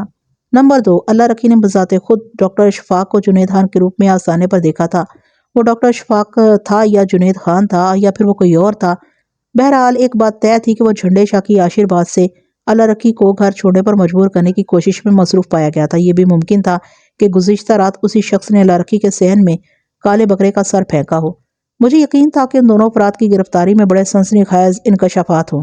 پولیس کے لیے کوئی ہنگامی کارروائی کرنے کے لیے ایک چھوٹا سا کلو کافی ہوتا ہے، اور یہاں تو پیر جھنڈے شاہ کے آستانے کے ایک سنگین جرم میں ملوث ہونے کے ٹھوس ثبوت موجود تھے۔ پھر کیوں نہ فلفور جھنڈے شاہ اس کے خادم خاص کو حوالات میں پھینک کر کڑی تفتیش کا آغاز کیا جاتا۔ میں نے ایسے ہی کیا۔ ہم سادہ لباس میں گرفتاری کے مکمل انتظامات کے ساتھ آستانے پر پہنچے اور اپنی کارروائی شروع کر دی۔ پہلا واسطہ جنید خان سے پڑا۔ وہ ہمارے تیور اور انداز کو دیکھ کر بھانپ گیا کہ ہم کسی بڑی گڑبڑ کے ارادے سے وہاں پہنچے ہیں۔ صورتحال کا احساس ہوتے ہی اس نے آستانے کے اندرونی حصے کی جانب دوڑ لگا دی۔ وہ یقیناً اپنے گرو گھنٹال کو اس سانحے سے آگاہ کرنے جا رہا تھا۔ میں بھلا اسے فرار ہونے کا موقع کیسے دے سکتا تھا؟ میں عقابی پرواز کر کے اس کے سر پر پہنچا۔ پھر قبل اس کے کہ وہ اندرونی حجرے میں داخل ہو پاتا، اس کی ملنگیت کا راز کھل گیا۔ میرا ہاتھ اتفاق سے اس کی زلفوں پر پڑا تھا۔ اس زلفوں کا ٹوکرا اگلی لمحے میرے ہاتھ میں تھا۔ اس نے خود کو ملنگ بنانے کے لیے ماشاءاللہ وگ کا استعمال کر رکھا تھا۔ وہ سپہر کا وقت تھا، یہ پیر جھنڈے شاہ کے آرام کا وقت ہوتا تھا، لہٰذا آستانے پر خادم اور مہدوم کے سوا کوئی اور موجود نہیں تھا، ورنہ عقیدت مند یہ نظارہ دیکھ کر ورتائے حیرت میں گم ہو جاتے۔ میں نے جنید خان عرف ڈاکٹر اشفاق کو اپنے نوجوان حواریوں کے حوالے کیا، خود جھنڈے شاہ کی مزاج پرسی کے لیے حجرے میں داخل ہو گیا۔ جھنڈے شاہ باہر ہونے والی اٹھا پٹک سے پریشان ہو گیا تھا اور صورتحال کی خبر گیری کے لیے دروازے کی جانب ہی بڑھ رہا تھا کہ میں نے اس کی خبر لے لی۔ ٹھیک 15 منٹ کے بعد ہم پیر جھنڈے شاہ اس کے خاص چیلے کو گرفتار کر کے آستانے سے نکل رہے تھے۔ میں نے طارق کو بھیج کر چاچی اللہ رکھی کو بلوا لیا۔ جب جھنڈے شاہ اس کے ساتھی نے اللہ رکھی کو دیکھا تو ان کی آنکھوں میں سراسیمگی تیرنے لگی۔ وہ فوراً سے بیشتر سمجھ گئے کہ انہیں کس چکر میں گرفتار کیا گیا ہے، اور ان کے تاثرات نے مجھے بھی بتا دیا کہ میں نے بالکل درست جگہ پر ہاتھ ڈالا ہے۔ میں نے اللہ رکھی کو مخاطب کرتے ہوئے کہا، دیکھ لو چاچی، میں نے سورج غروب ہونے سے پہلے اپنا وعدہ پورا کر دکھایا ہے۔ یہ دونوں آج کی رات میرے مہمان ہیں، کل صبح تمہیں پتہ چل جائے گا کہ انہوں نے کیا کیا تیر مارے ہیں۔ ہم تانگے پر سوار ہو کر تھانے پہنچے اور دونوں گرفتار شدگان کو حوالدار صدر خان کی تحویل میں دیتے ہوئے میں نے کہا، صدر خان، ان مہمانوں کی ایسی خاطر تواضع کرنا کہ صرف زبان ہی نہیں بلکہ ان کے وجود کا ایک ایک حصہ ان کے کالے کرتوتوں کی کہانی بیان کرنے کے لیے بے چین نظر آئے۔ صدر خان نے کسی قصاب کی ادا سے انہیں ویلکم کہا۔ کوئی مجرم جو پولیس کے ہتھے چڑھ جاتا ہے تو پھر اس کی زبان کا قفل توڑنا مشکل ثابت نہیں ہوتا، اور حوالدار تو ویسے بھی میری نظر میں اپنی کارکردگی رجسٹر کر کے سرخرو ہونا چاہتا تھا، لہٰذا اس نے کچھ زیادہ ہی محنت کر ڈالی۔ مہمانوں کو اس کا انداز میزبانی راس نہ آیا اور انہوں نے الفاظ کی الٹیاں کرتے ہوئے اپنے تمام جرائم کا اعتراف کر لیا۔ جب حقیقت سامنے آئی تو یہ کوئی اور ہی سنسنی خیز کہانی نکلی۔ ان دونوں کا احمد حسن والے معاملے سے کوئی تعلق نہیں تھا۔ جنید خان یعنی ڈاکٹر اشفاق کا اصل نام فرید احمد اور پیر جھنڈے شاہ کا نام امیر علی تھا۔ ان دونوں نے اپنے مزید دو ساتھیوں ارشاد حسین اور یامین کے ساتھ مل کر ماضی میں علی نگر کے چودھری فرزند علی کے حویلی میں بڑی منظم ڈکیتی کی تھی۔ واقعات کے مطابق یہ چاروں ڈاکو کامیاب ڈکیتی کے بعد علی نگر سے نکلے اور تھوڑا آگے آنے کے بعد ارشاد حسین اور یامین بائی جانے والے راستے پر مڑ گئے۔ یہ کچا راستہ فتح پور نامی گاؤں کی طرف جاتا تھا۔ ان کے درمیان طے ہوا تھا کہ ارشاد حسین اور یامین پہلے فتح پور پہنچیں گے، امیر علی اور فرید احمد دوسری راہ اختیار کرتے ہوئے پہلے وزیر کوٹ جائیں گے، پھر وہاں سے روٹ بدل کر رحیم آباد سے ہوتے ہوئے وہ لوگ بھی صبح ہونے تک فتح پور پہنچ جائیں گے۔ دراصل فتح پور سے آگے گھنے جنگلات کا سلسلہ شروع ہو جاتا تھا۔ وہ دو ٹولیوں کی شکل میں الگ الگ سفر انہوں نے اس احتیاط کے پیش نظر کیا تھا کہ ان کے پکڑے جانے کے امکانات نہ رہیں۔ وہ لوگ صبح جنگل کے ابتدائی حصے میں ملتے اور پھر وہاں سے گھنے جنگل میں غائب ہو جاتے۔ مال مسروقہ جس میں بھاری نقدی اور قیمتی طلائی زیورات شامل تھے امیر علی کی تحویل میں تھے۔ وہ چونکہ اپنے گروپ کا سردار بھی تھا اس لیے کسی نے اعتراض نہ کیا۔ جب امیر علی اور فرید احمد وزیر کوٹ کے نزدیک پہنچے تو ان کی نیت میں کھوٹ آ گئی۔ انہوں نے سارے مال کو خود ہی ہڑپ کرنے کا فیصلہ کر لیا۔ اس زمانے میں اللہ رکھی والا مکان گاؤں کے آخری کنارے پر واقع تھا اور وہ بند پڑا تھا۔ ان دونوں ڈاکوؤں نے کچھ دیر اس گھر میں قیام کیا، پھر شیشم کے درخت کے نیچے گہرا گڑھا کھود کر قیمتی مال و دولت کو وہاں دفن کر دیا۔ ان کا ارادہ یہی تھا کہ چند روز کے بعد جب ڈکیتی والا معاملہ ٹھنڈا پڑ جائے گا تو وہ یہ تمام چیزیں نکال کر لے جائیں گے، لیکن قدرت کو کچھ اور ہی منظور تھا۔ اگلی صبح ارشاد حسین اور یامین فتح پور کے قریب پکڑے گئے۔ چودھری فرزند علی بڑا اثر و رسوخ والا بندہ تھا۔ اس نے ان دونوں کو بند کروانے کے بعد امیر علی اور فرید احمد کی گرفتاری کے لیے پولیس کو متحرک کر دیا۔ یہ خبر مفرور مجرموں تک بھی پہنچ گئی اور انہوں نے کچھ عرصے کے لیے مکمل روپوشی کا فیصلہ کیا اور کسی اور علاقے کی طرف نکل گئے۔ گرفتار شدگان ارشاد حسین اور یامین پر کوئی 1.5 سال تک مقدمہ چلا اور وہ سزا پا کر جیل چلے گئے۔ امیر علی اور فرید احمد نے یہ عرصہ بڑے صبر اور برداشت سے گزارا اور اب انہوں نے مدفون خزانہ حاصل کرنے کے لیے وزیر کوٹ کا رخ کیا تو پتہ چلا وہ ویران اور بند مکان ایک بڈھی بڈھا کے تصرف میں ہے۔